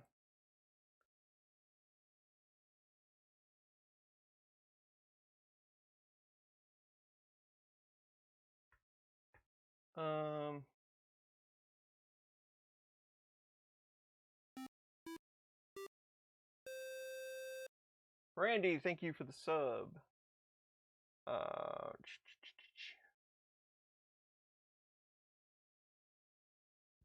So power on the do X is towards, so that's right. Maybe let's load some firmware up and see if that corrects that issue.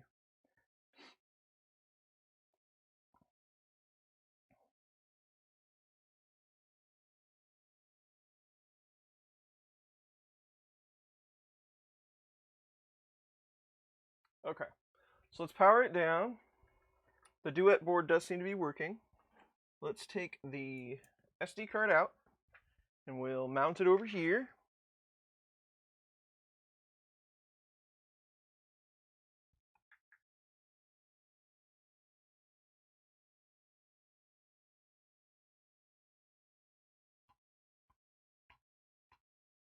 Don't think that export has lights. Okay, cool.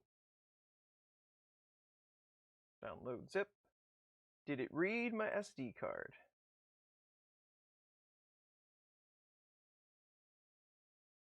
Nope.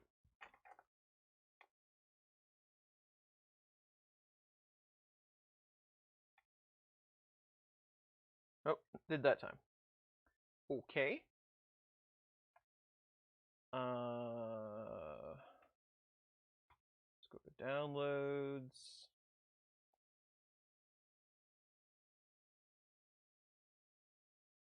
We have extracted.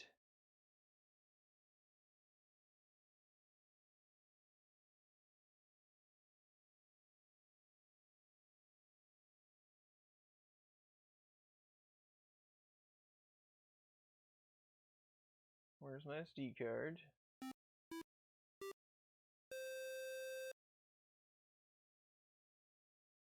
We are copying.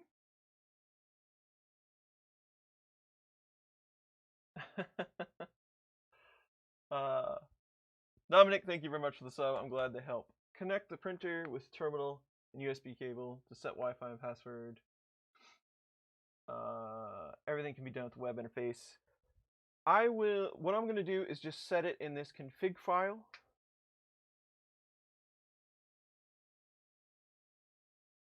After it decides to copy. I'm just going to set it in config G. And then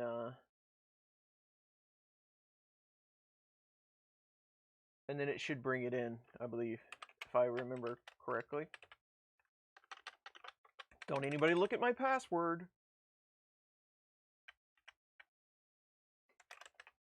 I don't want you sitting in front of my house trying to get free Wi-Fi off of me.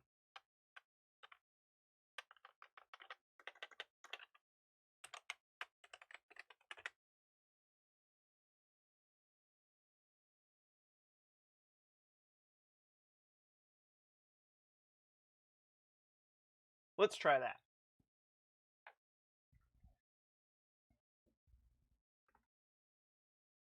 Yeah, well, security is not my big thing. All right.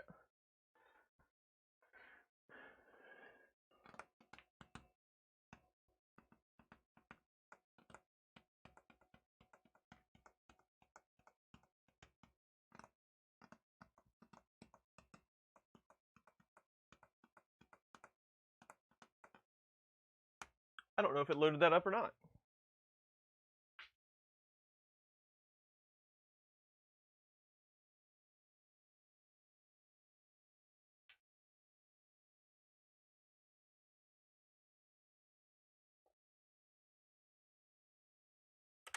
Let's see if it talked to the network.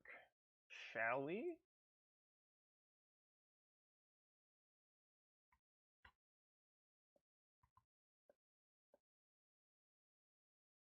All my passwords are password. That's how I remember them.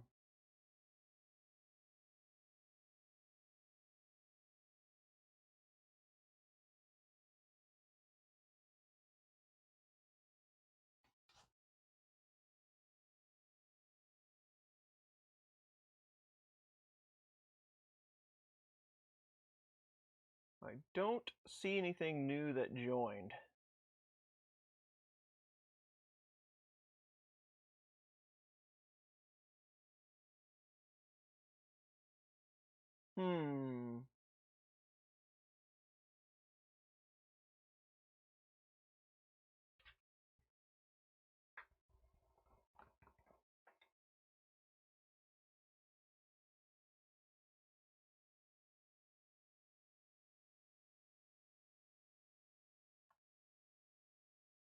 Walter's an old man.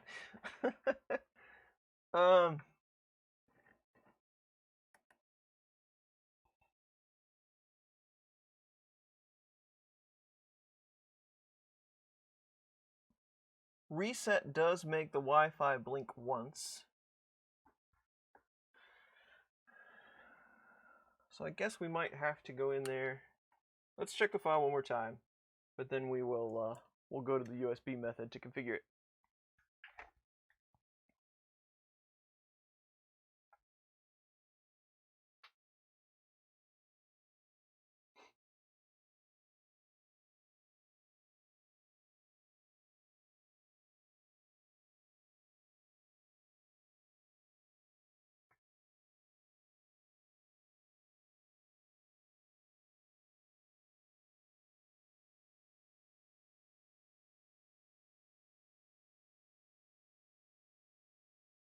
Execute on startup.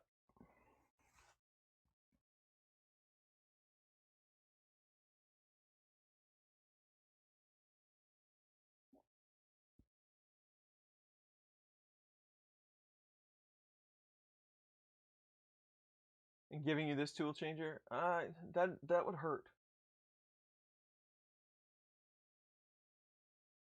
Yeah, I mean we could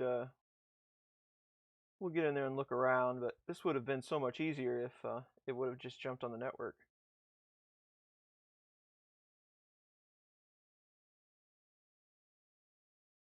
Aha!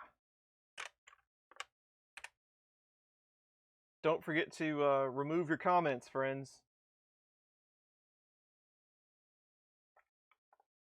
You think a guy that did this a lot, you know, somebody that did a lot of configurations and stuff, would notice that there was a comment in that file.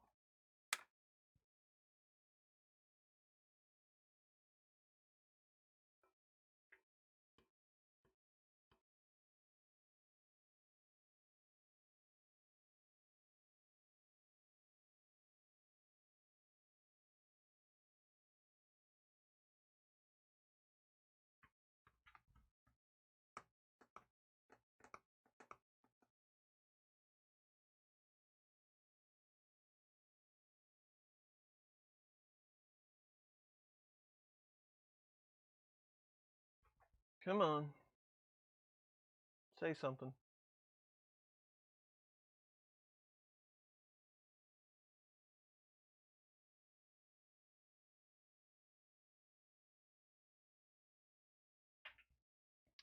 I think it's like 220, 300, 300, I think is the volume.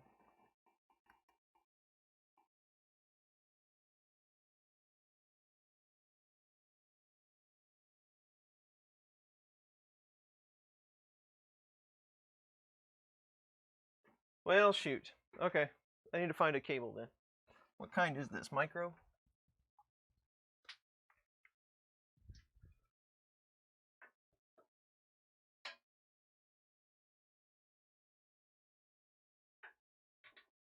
Here we go.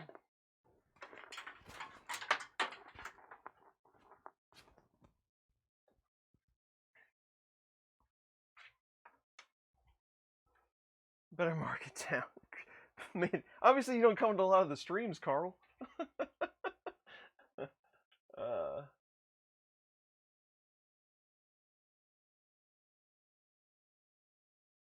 Made it a bit early. Yeah, oh boy, here we go.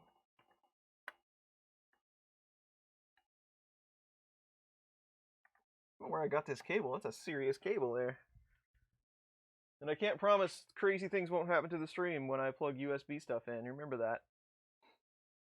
Alright. We are connected. So here, Wi-Fi reported error. No known networks found. So that could be a problem.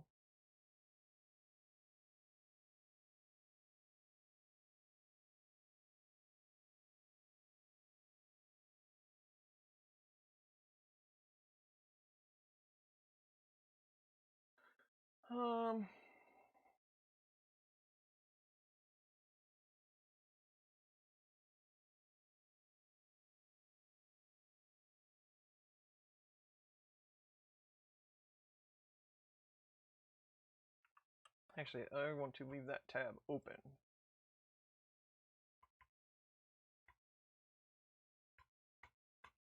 So you can see the board. The board's going to be kind of hard to see. But I will, I can try to spin it around if you'd like.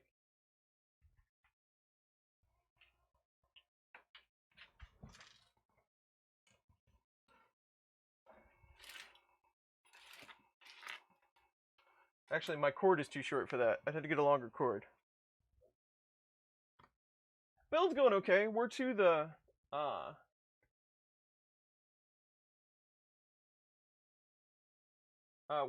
firmware configuration part, so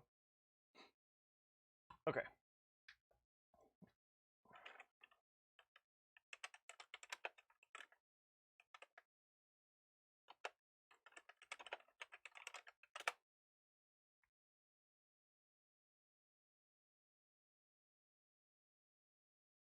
Gotta bring up my command cheat sheet.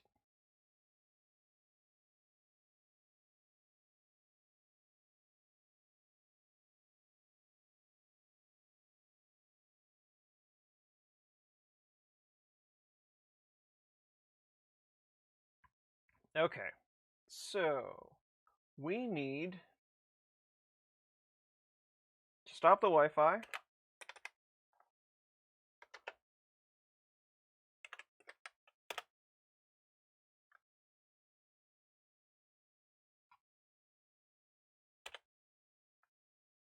And then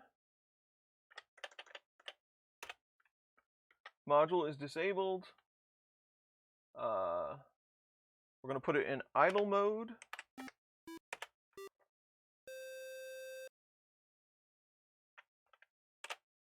It is now in idle.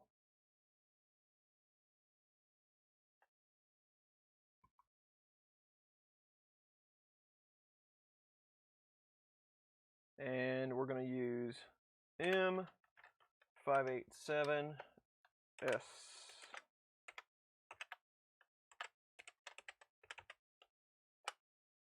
And then P.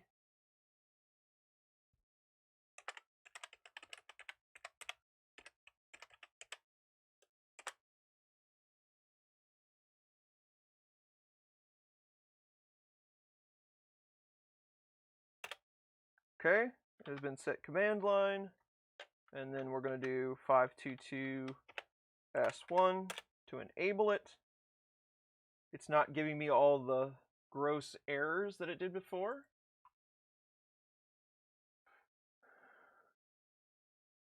Wi-Fi module connected. And we have an IP address. All right.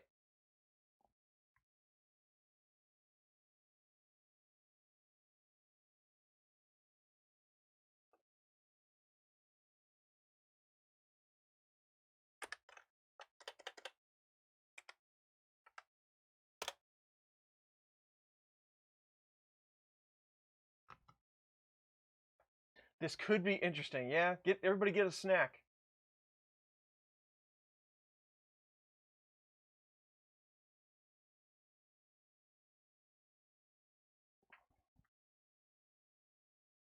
(192.168.61), but it doesn't want to bring the interface up.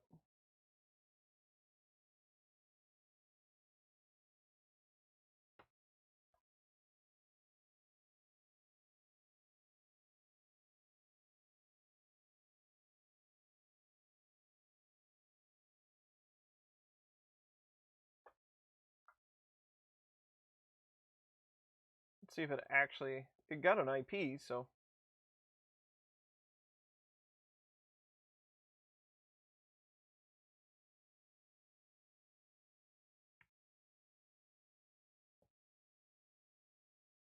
My router doesn't say anything about that. Oh, there it is. It's been up for 1 minute and 36 seconds.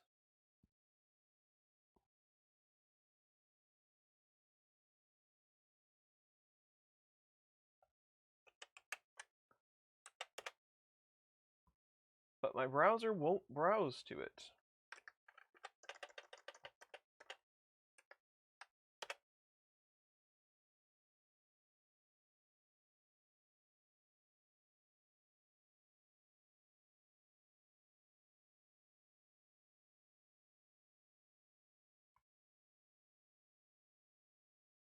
I had this problem the other day with Octoprint. For some reason my phone would bring it up, but my computer wouldn't.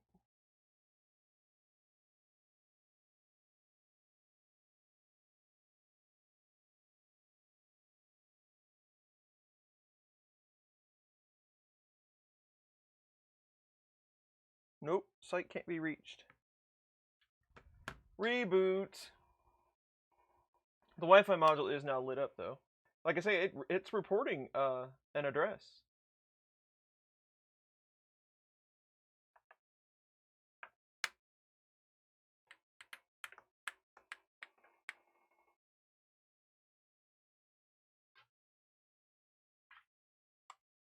Now we're available. Reboot fixes everything. Look at all those heaters and hotends and things. All right.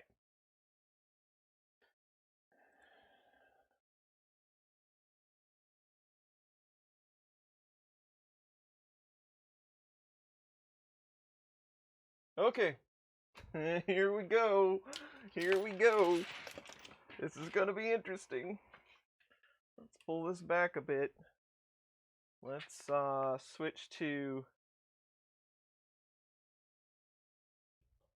this guy so you can see some stuff moving around.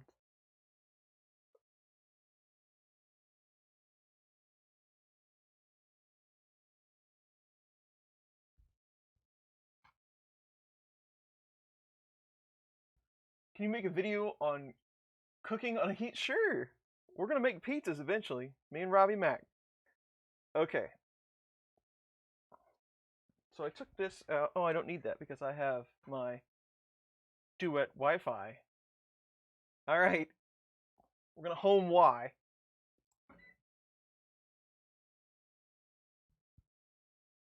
It's so quiet. All right. We're gonna home X.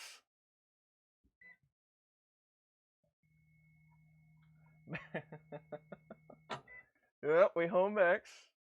Well, at least we know centralist homing is working. Okay,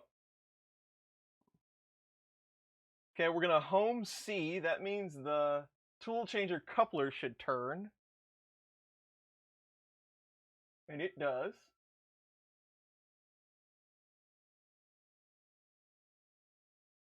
And then we're going to home Z. But, whoa.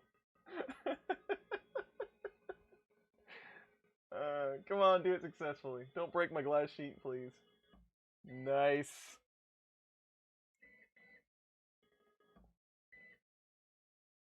All right.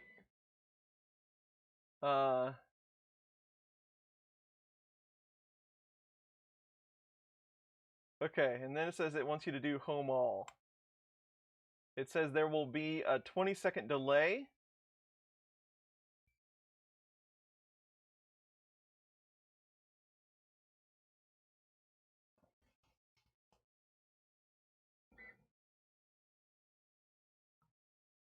It does have centerless homing.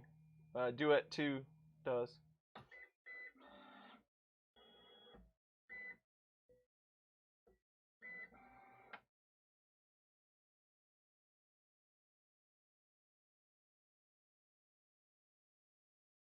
Okay, now we are home. We're going to go to T0 dock position. Move the machine control tab, lower. Okay, lower. It wants me to lower Z.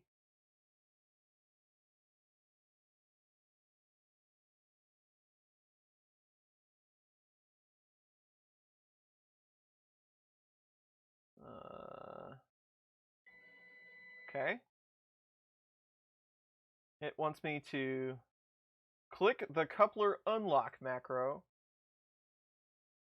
Coupler unlock. Okay.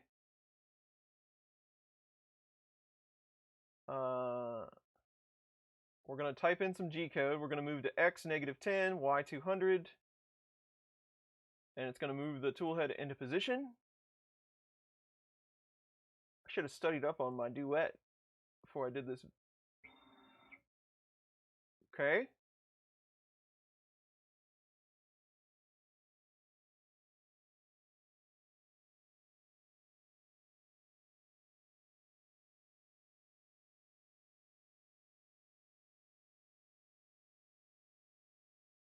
Loosen the two screws for the T0 dock using the machine control tab.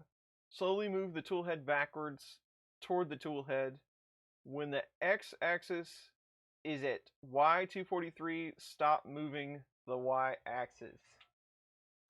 So let's loosen it up just a little bit.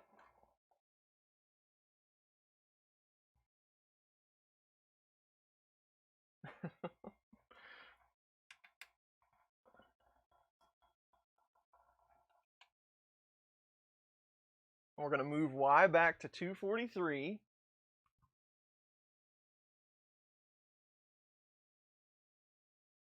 We are currently at Y200.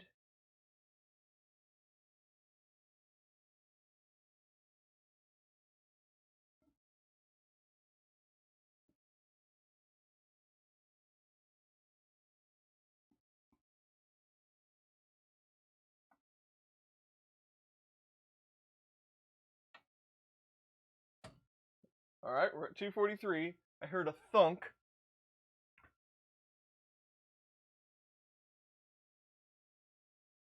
Click the coupler lock macro. The tool head will lock. Coupler lock. It did. Picked up the tool. This is like having a robot. Bit higher.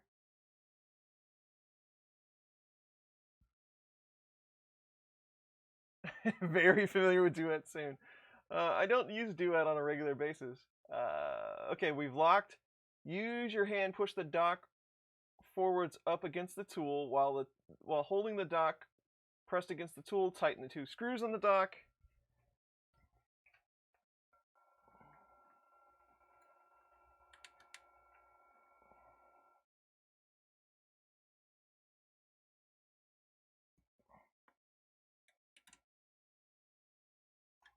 Excellent.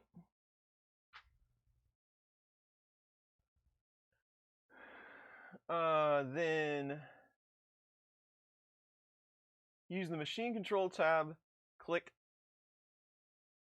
button 5 times so the X moves 2425.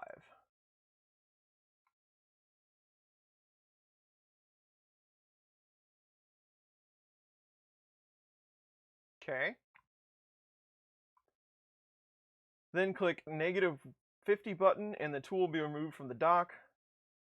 Y50, return the tool to the dock.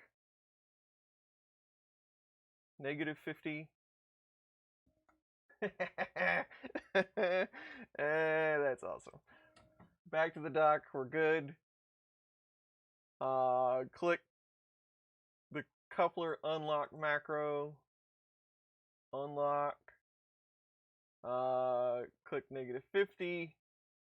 And we should be free of the tool. Oh! We're not free of the tool.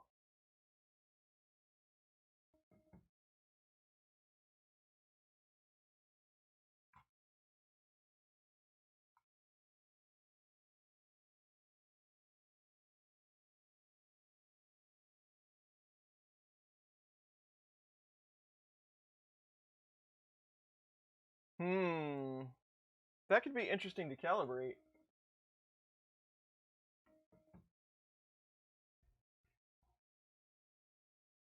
I think it's unlocked. Let's lock it and unlock it again.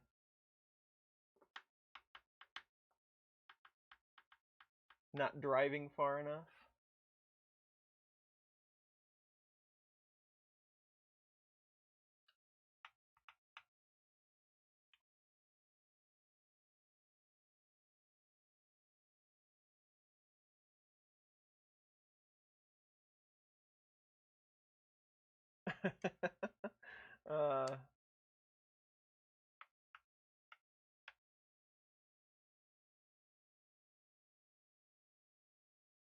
Move the dock physically as far out as possible.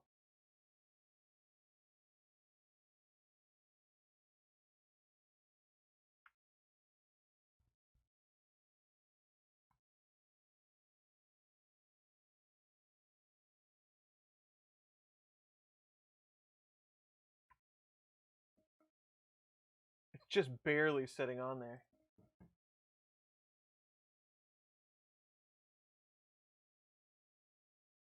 All right, let's see.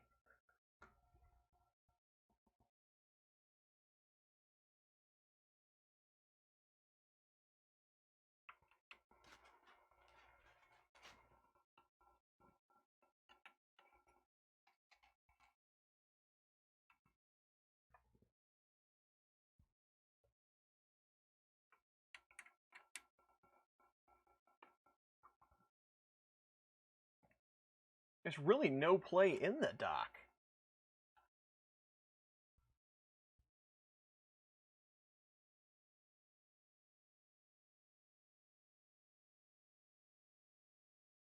Know what I'm saying?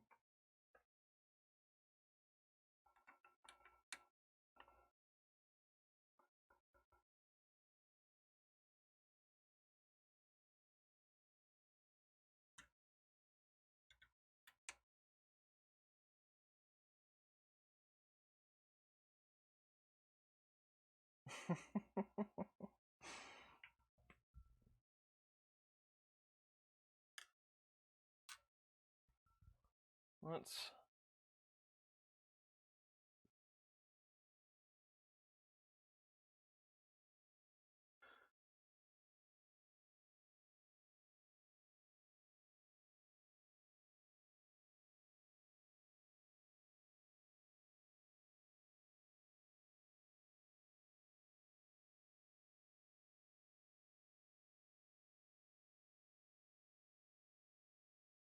Okay.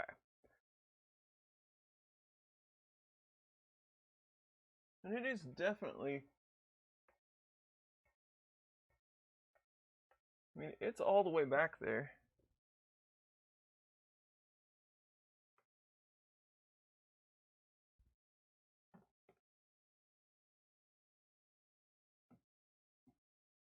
But it is not unlocked from that head.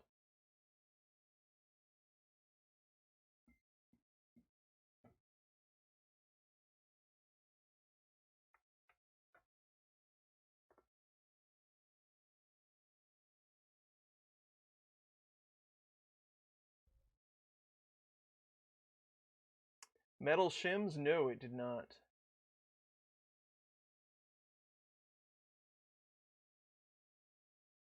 Edit the T free. Okay, I got you. Now I'm getting what you're laying down here. G-Cold console macros. Test heaters. No.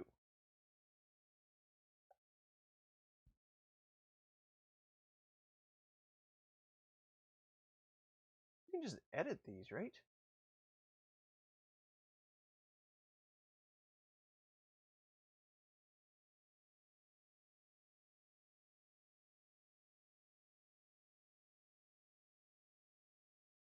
You can't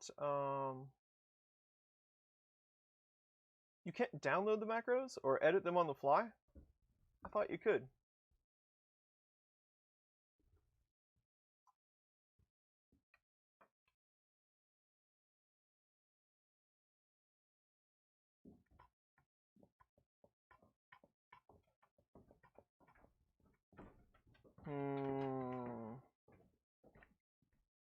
Yes, you can. Just ask me if I would like to run them.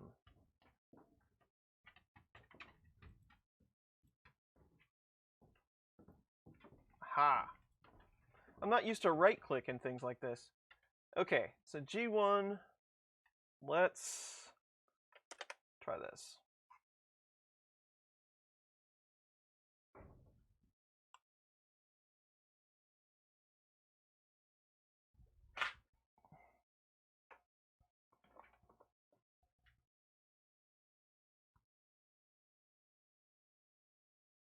It's going to be a little guesswork here.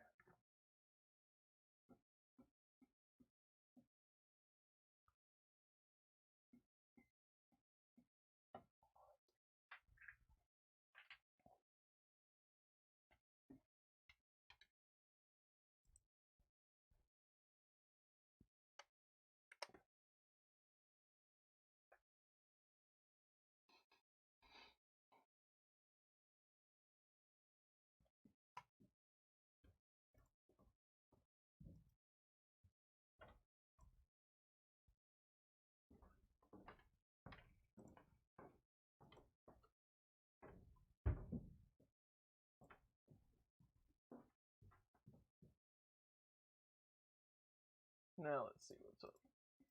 Still on there.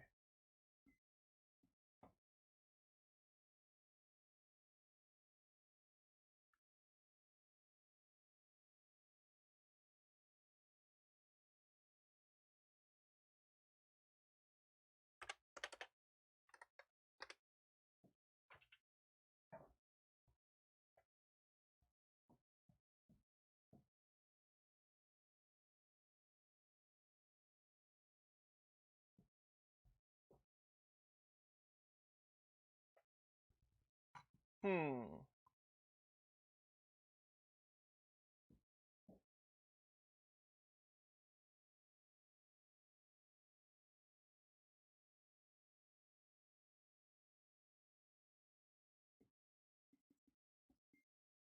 Interesting.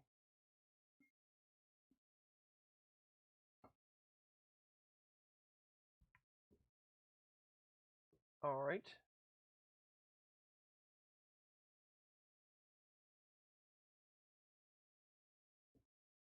Nope.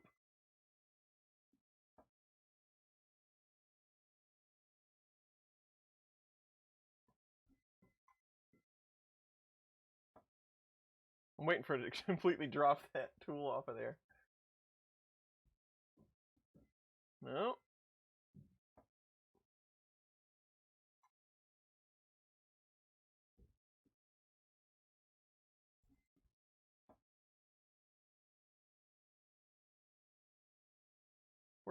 So where is it at right now?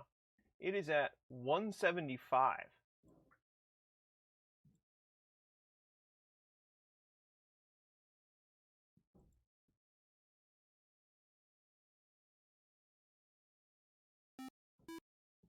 Unlock moves it to 130.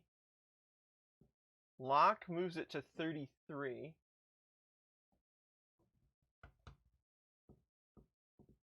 I am in deep thought. Sorry, everybody. I'm ignoring the chat.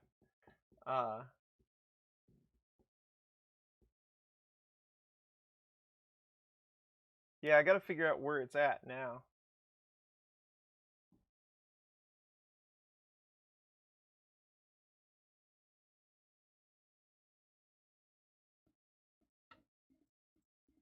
So let's do this.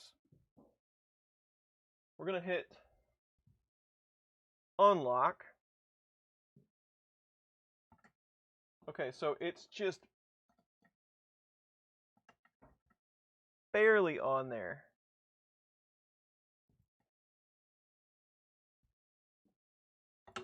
There. Okay. So, per your suggestion, I'm going to bump this up.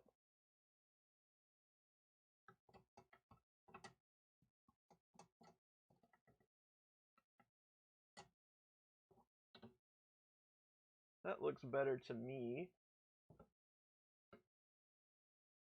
Put our tools back. Put your tool back in the box. Okay. And that gets us to 148. So let's go back to our macro. Unlock.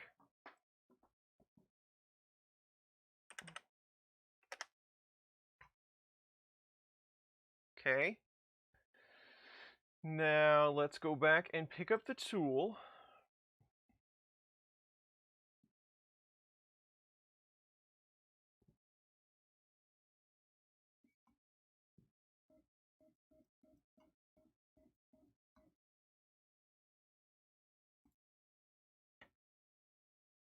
That is 242 and a half, because I think it wanted it at 243.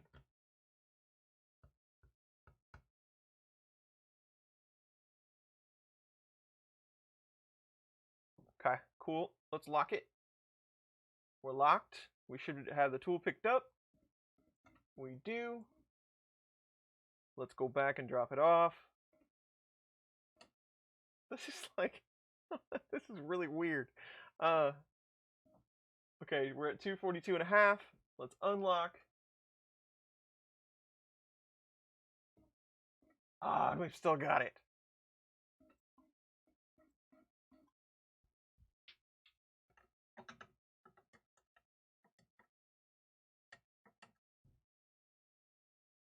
Let's try to...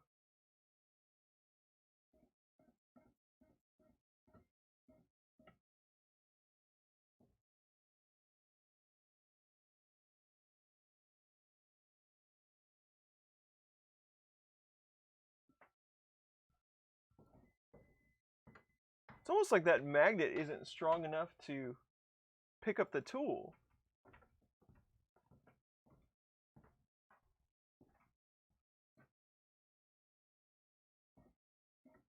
You know what? Because it... You know, maybe it's just not quite...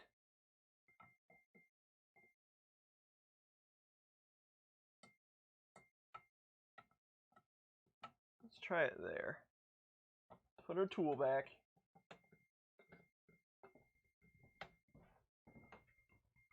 May the force be with you. Thank you. WD-40.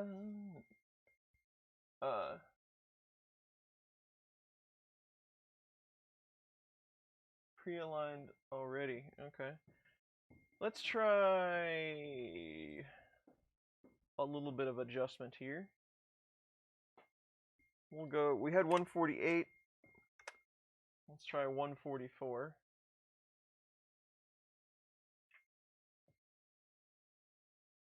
Let's.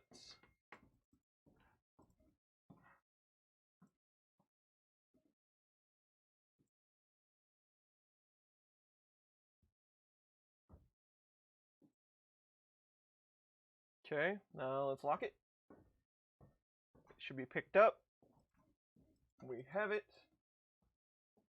Let's go back and park it. Unlock it. Ah.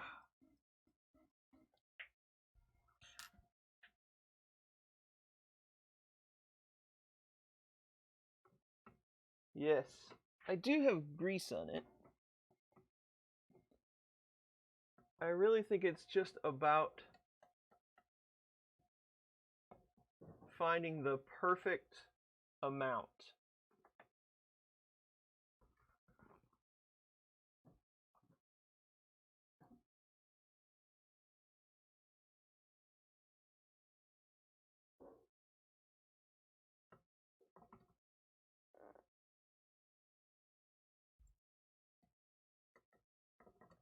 Let's see how that does.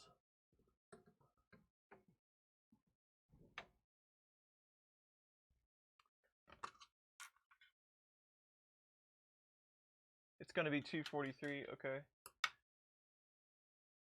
Yeah, and that's what I'm trying to get the perfect adjustment on that pickup pin.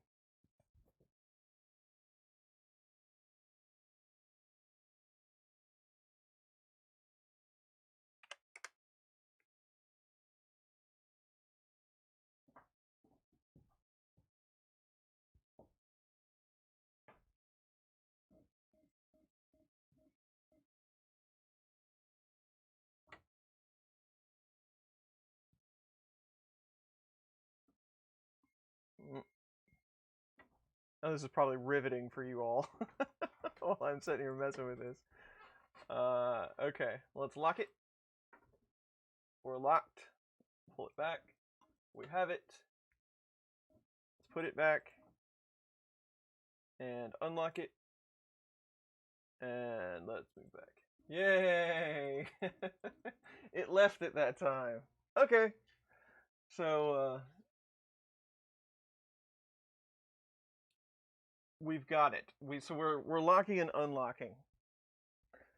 So I ended up with a 142 on that one. Next issue.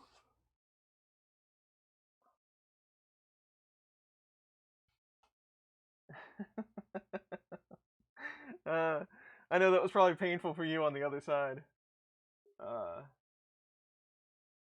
Then the real tool changing fun begins. You guys are scaring me. Okay, check the dock has been correctly set. We will run a tool change. Enter G code T-1 and then T0, and it should pick up that tool. So T-1 and T0. Nice. That was amazing. So good. Okay. PSC fan T1 will turn on when the tool is picked up. It did. Typing -1 to the console will turn the tool to its dock.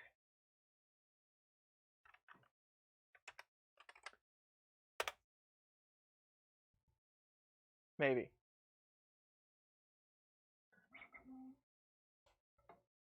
Sweet.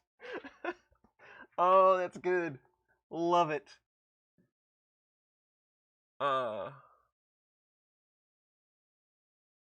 The quicker picker upper, I like it.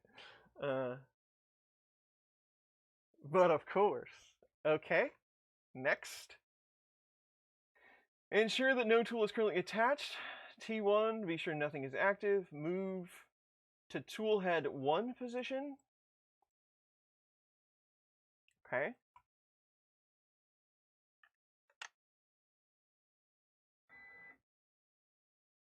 And we're just going to repeat the same thing and make sure that we can pick it up.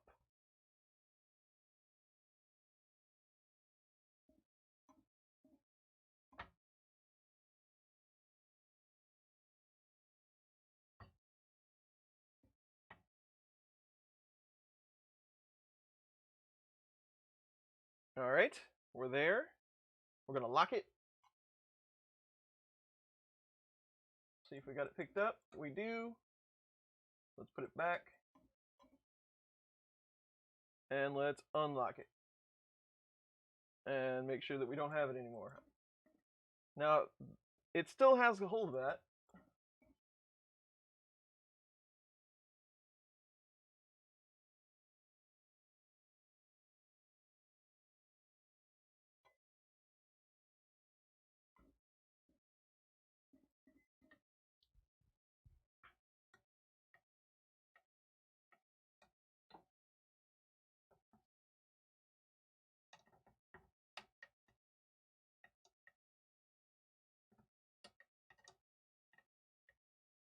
Maybe it just had stage fright.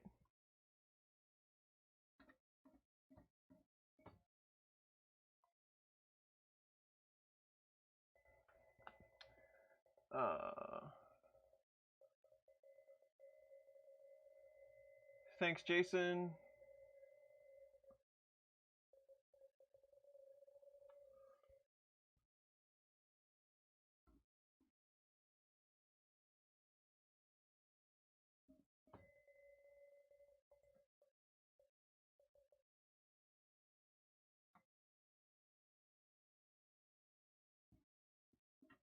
It almost fell off that time.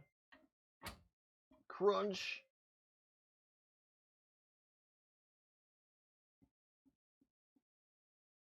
It really wants to come off of there.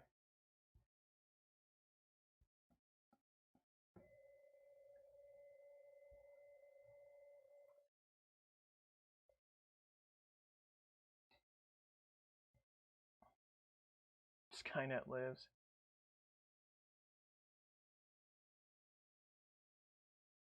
Yeah, no kidding. You're right. I did not check that dock.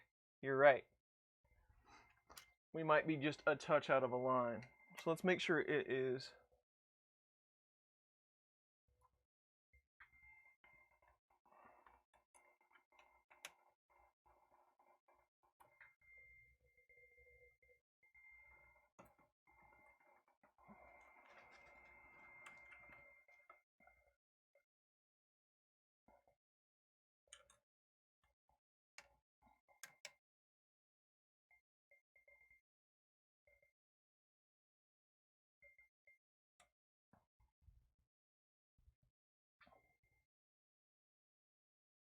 Let's see if that helps us out.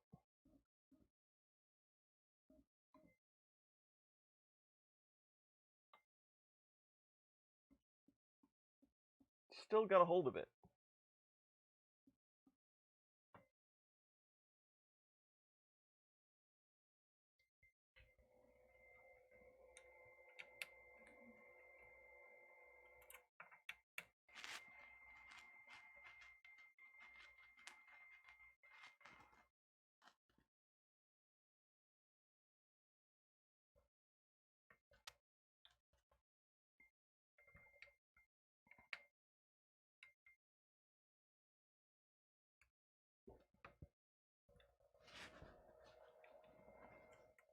I think those magnets should be just a little bit tougher.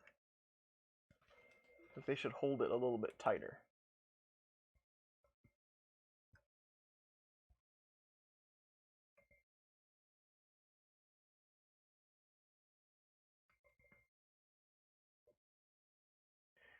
You need to adjust the dock position.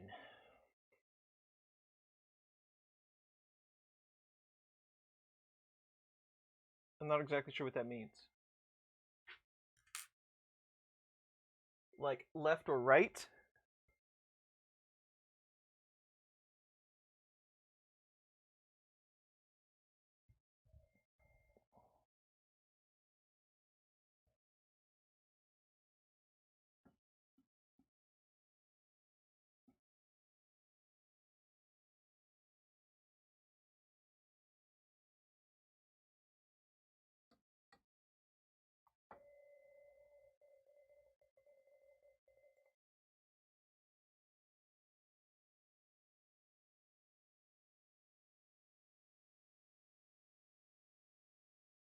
It was all in the macros.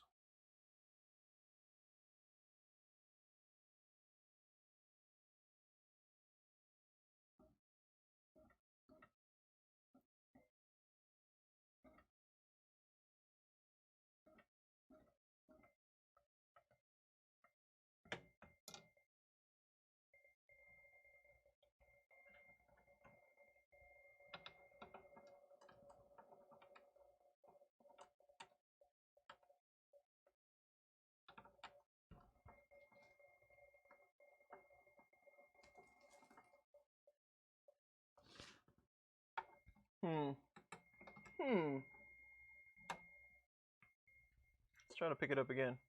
This could be tedious.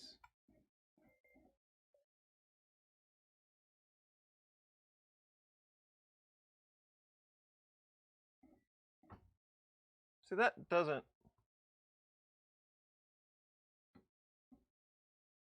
clear like I think it should.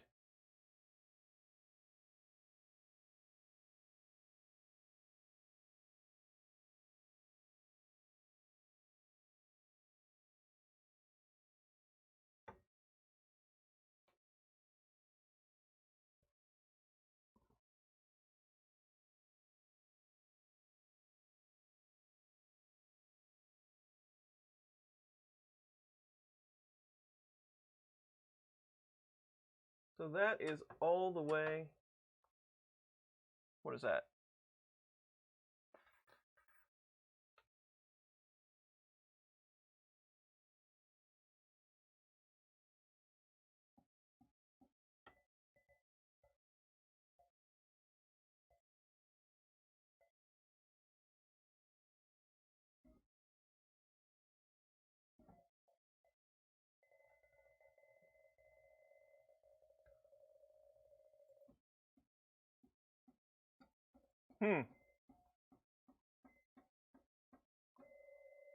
It does have 4 print heads.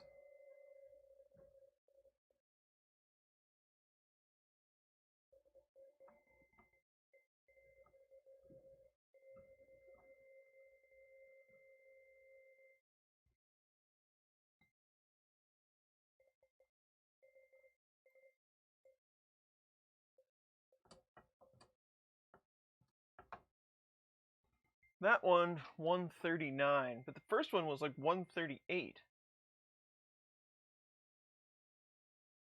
Let's mess with that macro a bit.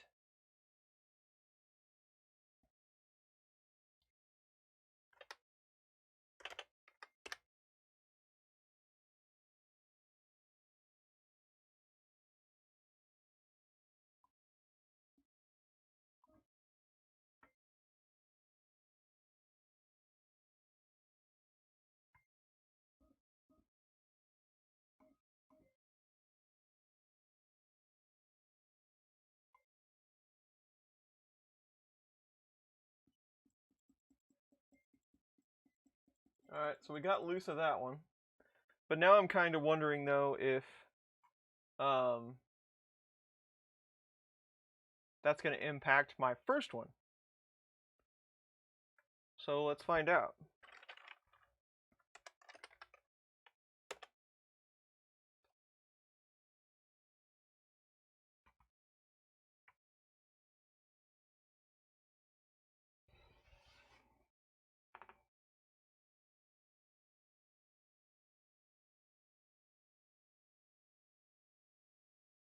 There's a macro for pre, post, and free for each tool head. You can change any aspect of the firmware.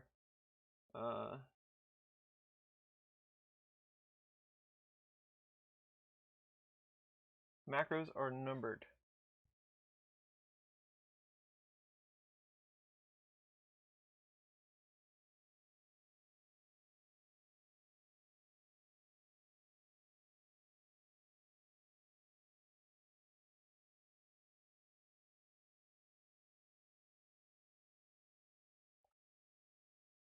So I just have coupler unlock and coupler lock.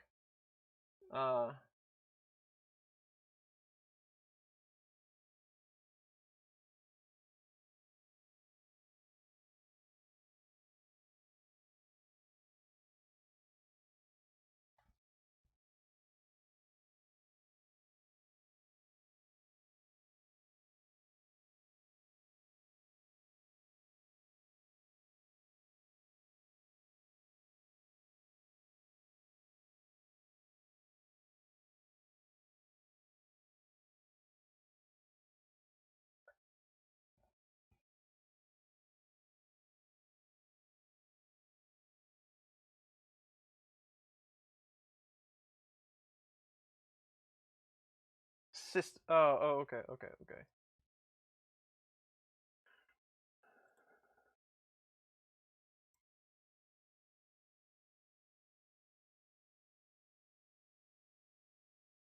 Pre, post.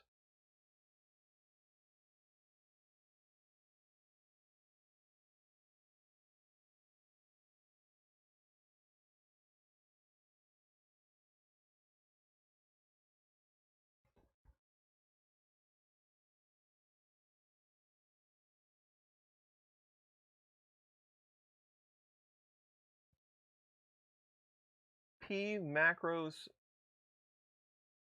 P macro coupler unlock. So I can just create one for each.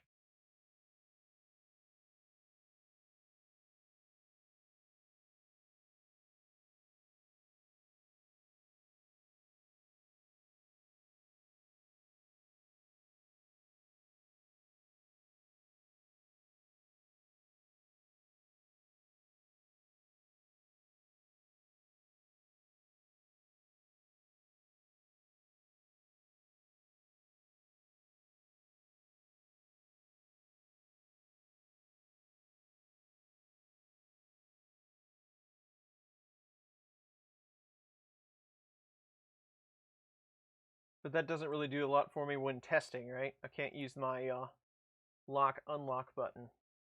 I guess I could make a bunch of other ones.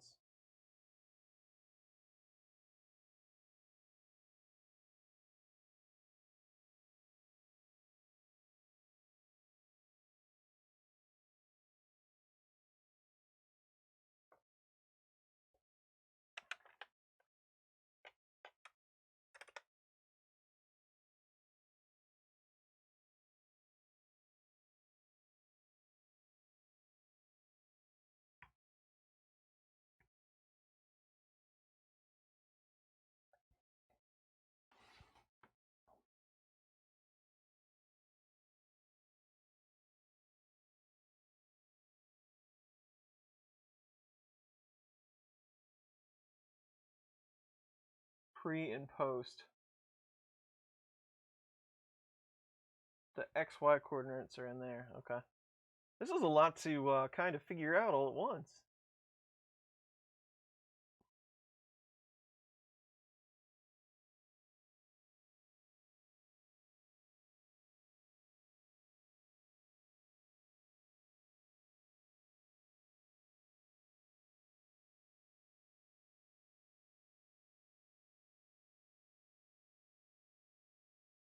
Select, sure tool selected.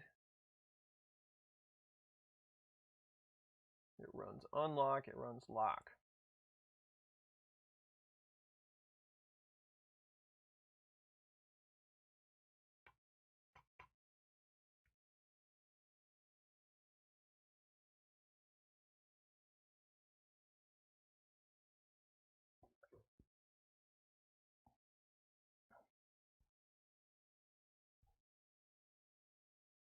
Okay, so here's what I'm going to do. What I have 39 on that one.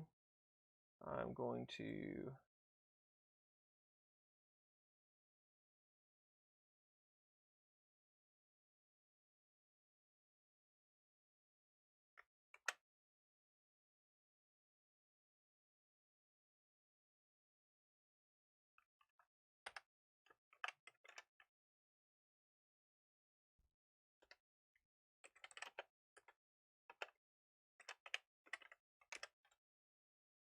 unlock.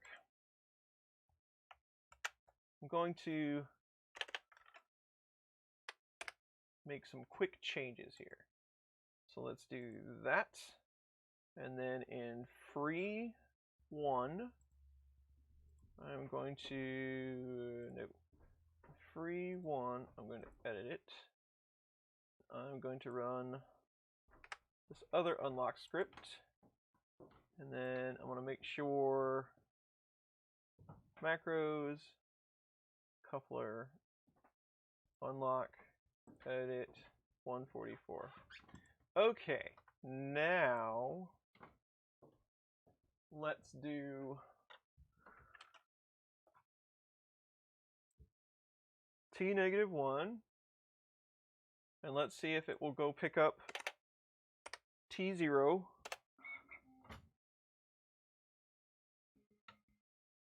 It will.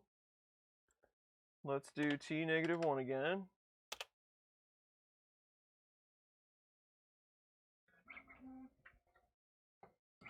That's what I was afraid of.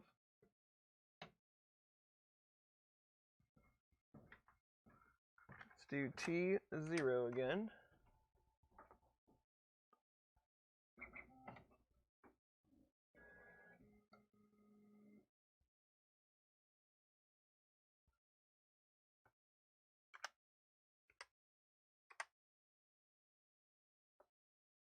What's up, John Mac and Jimmy? How's it going?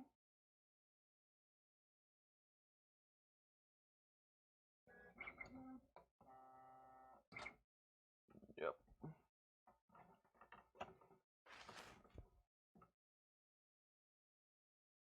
think we just got lucky on that last one.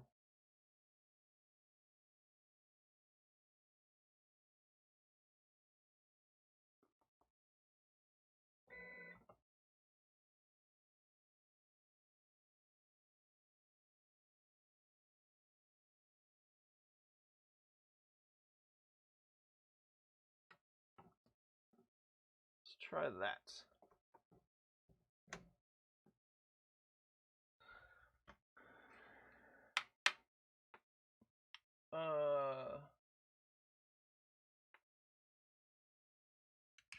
Yep.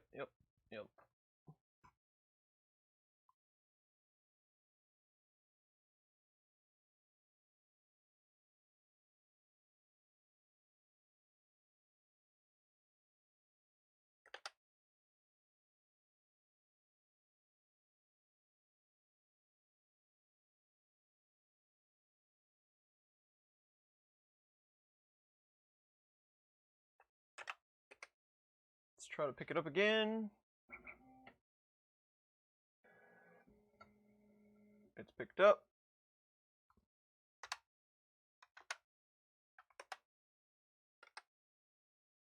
Let's try to set it down again.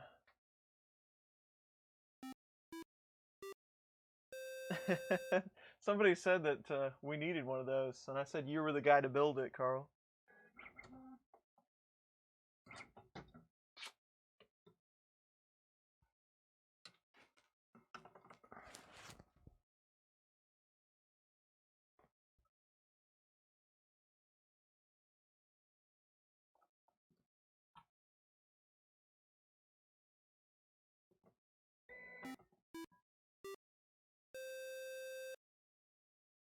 Patrick and Caesar have subscribed. Thank you. So now I'm back to the stock number.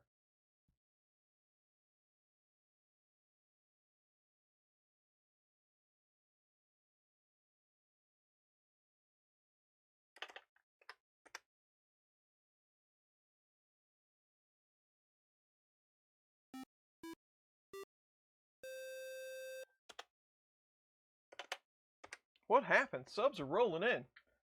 Thank you, VNSV. Thank you for that.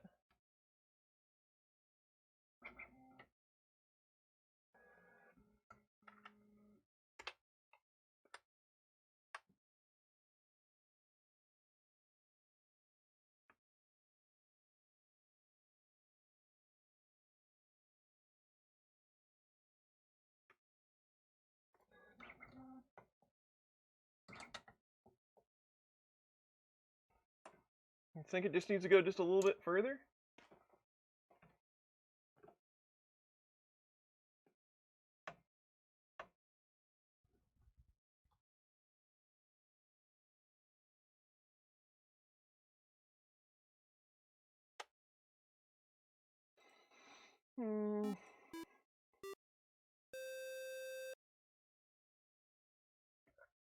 Derek, thank you very much.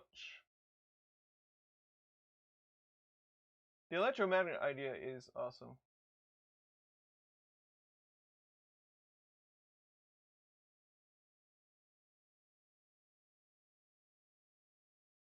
I am in the I am in those files.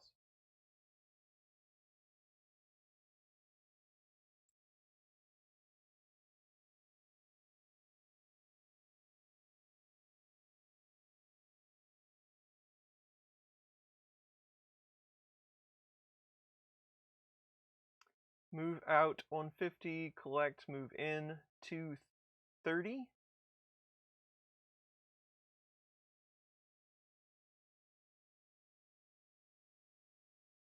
This is the pre-zero, Y230, 242.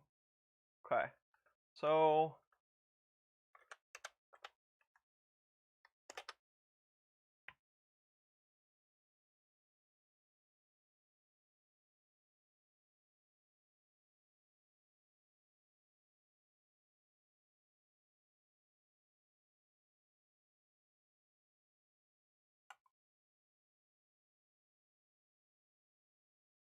then let's take a look at post. So I'm guessing it uses the collect to put it back as well, right?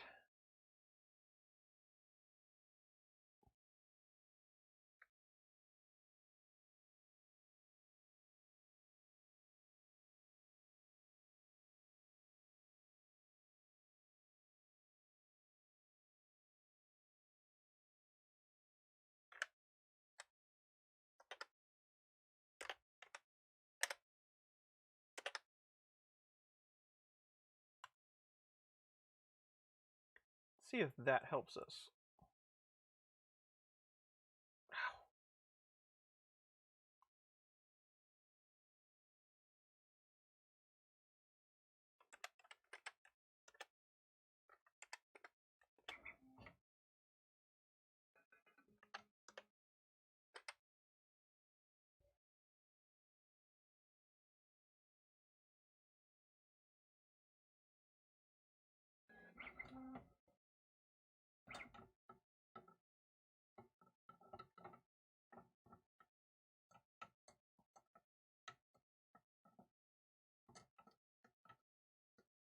That time I pushed it quite a bit further back. Still wants to grab it.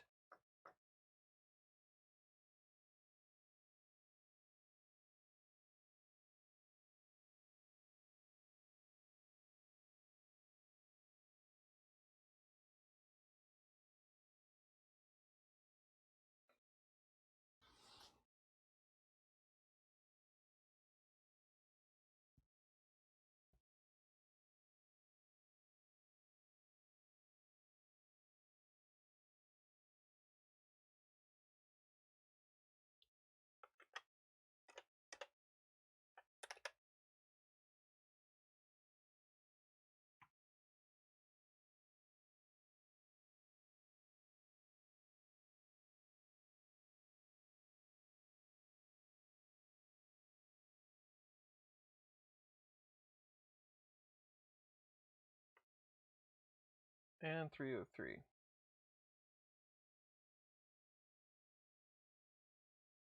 This might be something I have to figure out later. We did get it moving, though. we've done something.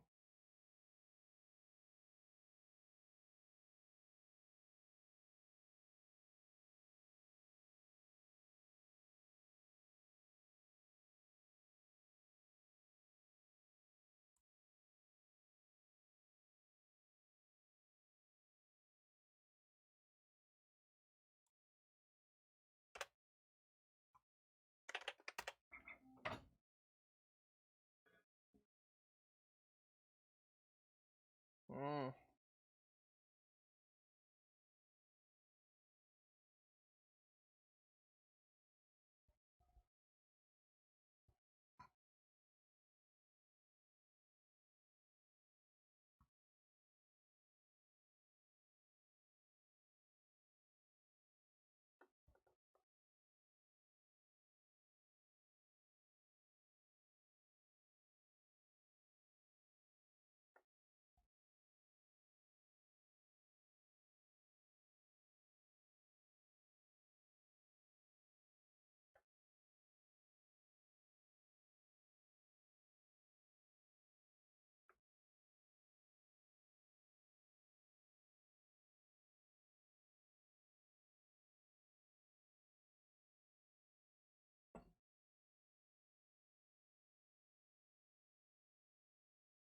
All right.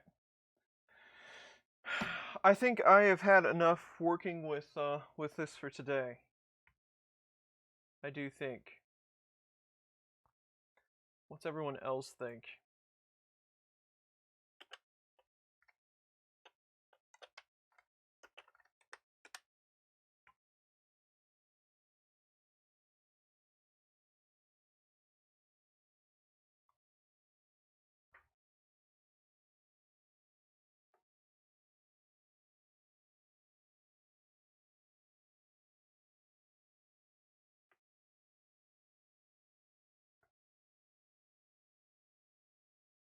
Game stream, I just got here. We did a pretty good job. Yeah, I think we can sort some of this stuff out tomorrow. Because now I'm kind of getting different results. I have to think about this whole thing for a little bit.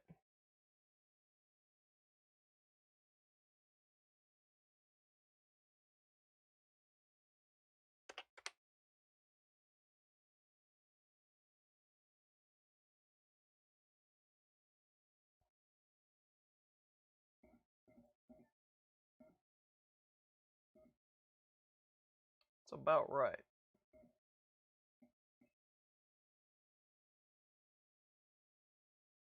Let's home again real quick.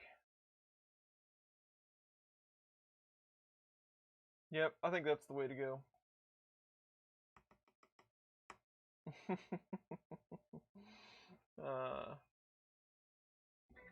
Yeah, it always makes sense after I sit down and start thinking about it for a while, right? So I think I've had some collisions here that's skewed some of my numbers.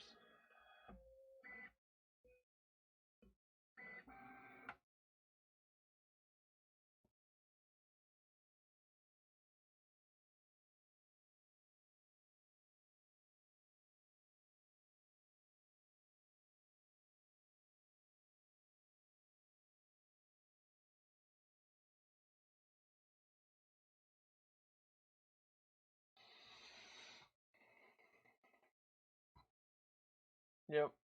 Okay. So you think you're trying to do a peak benchy? I don't know about that.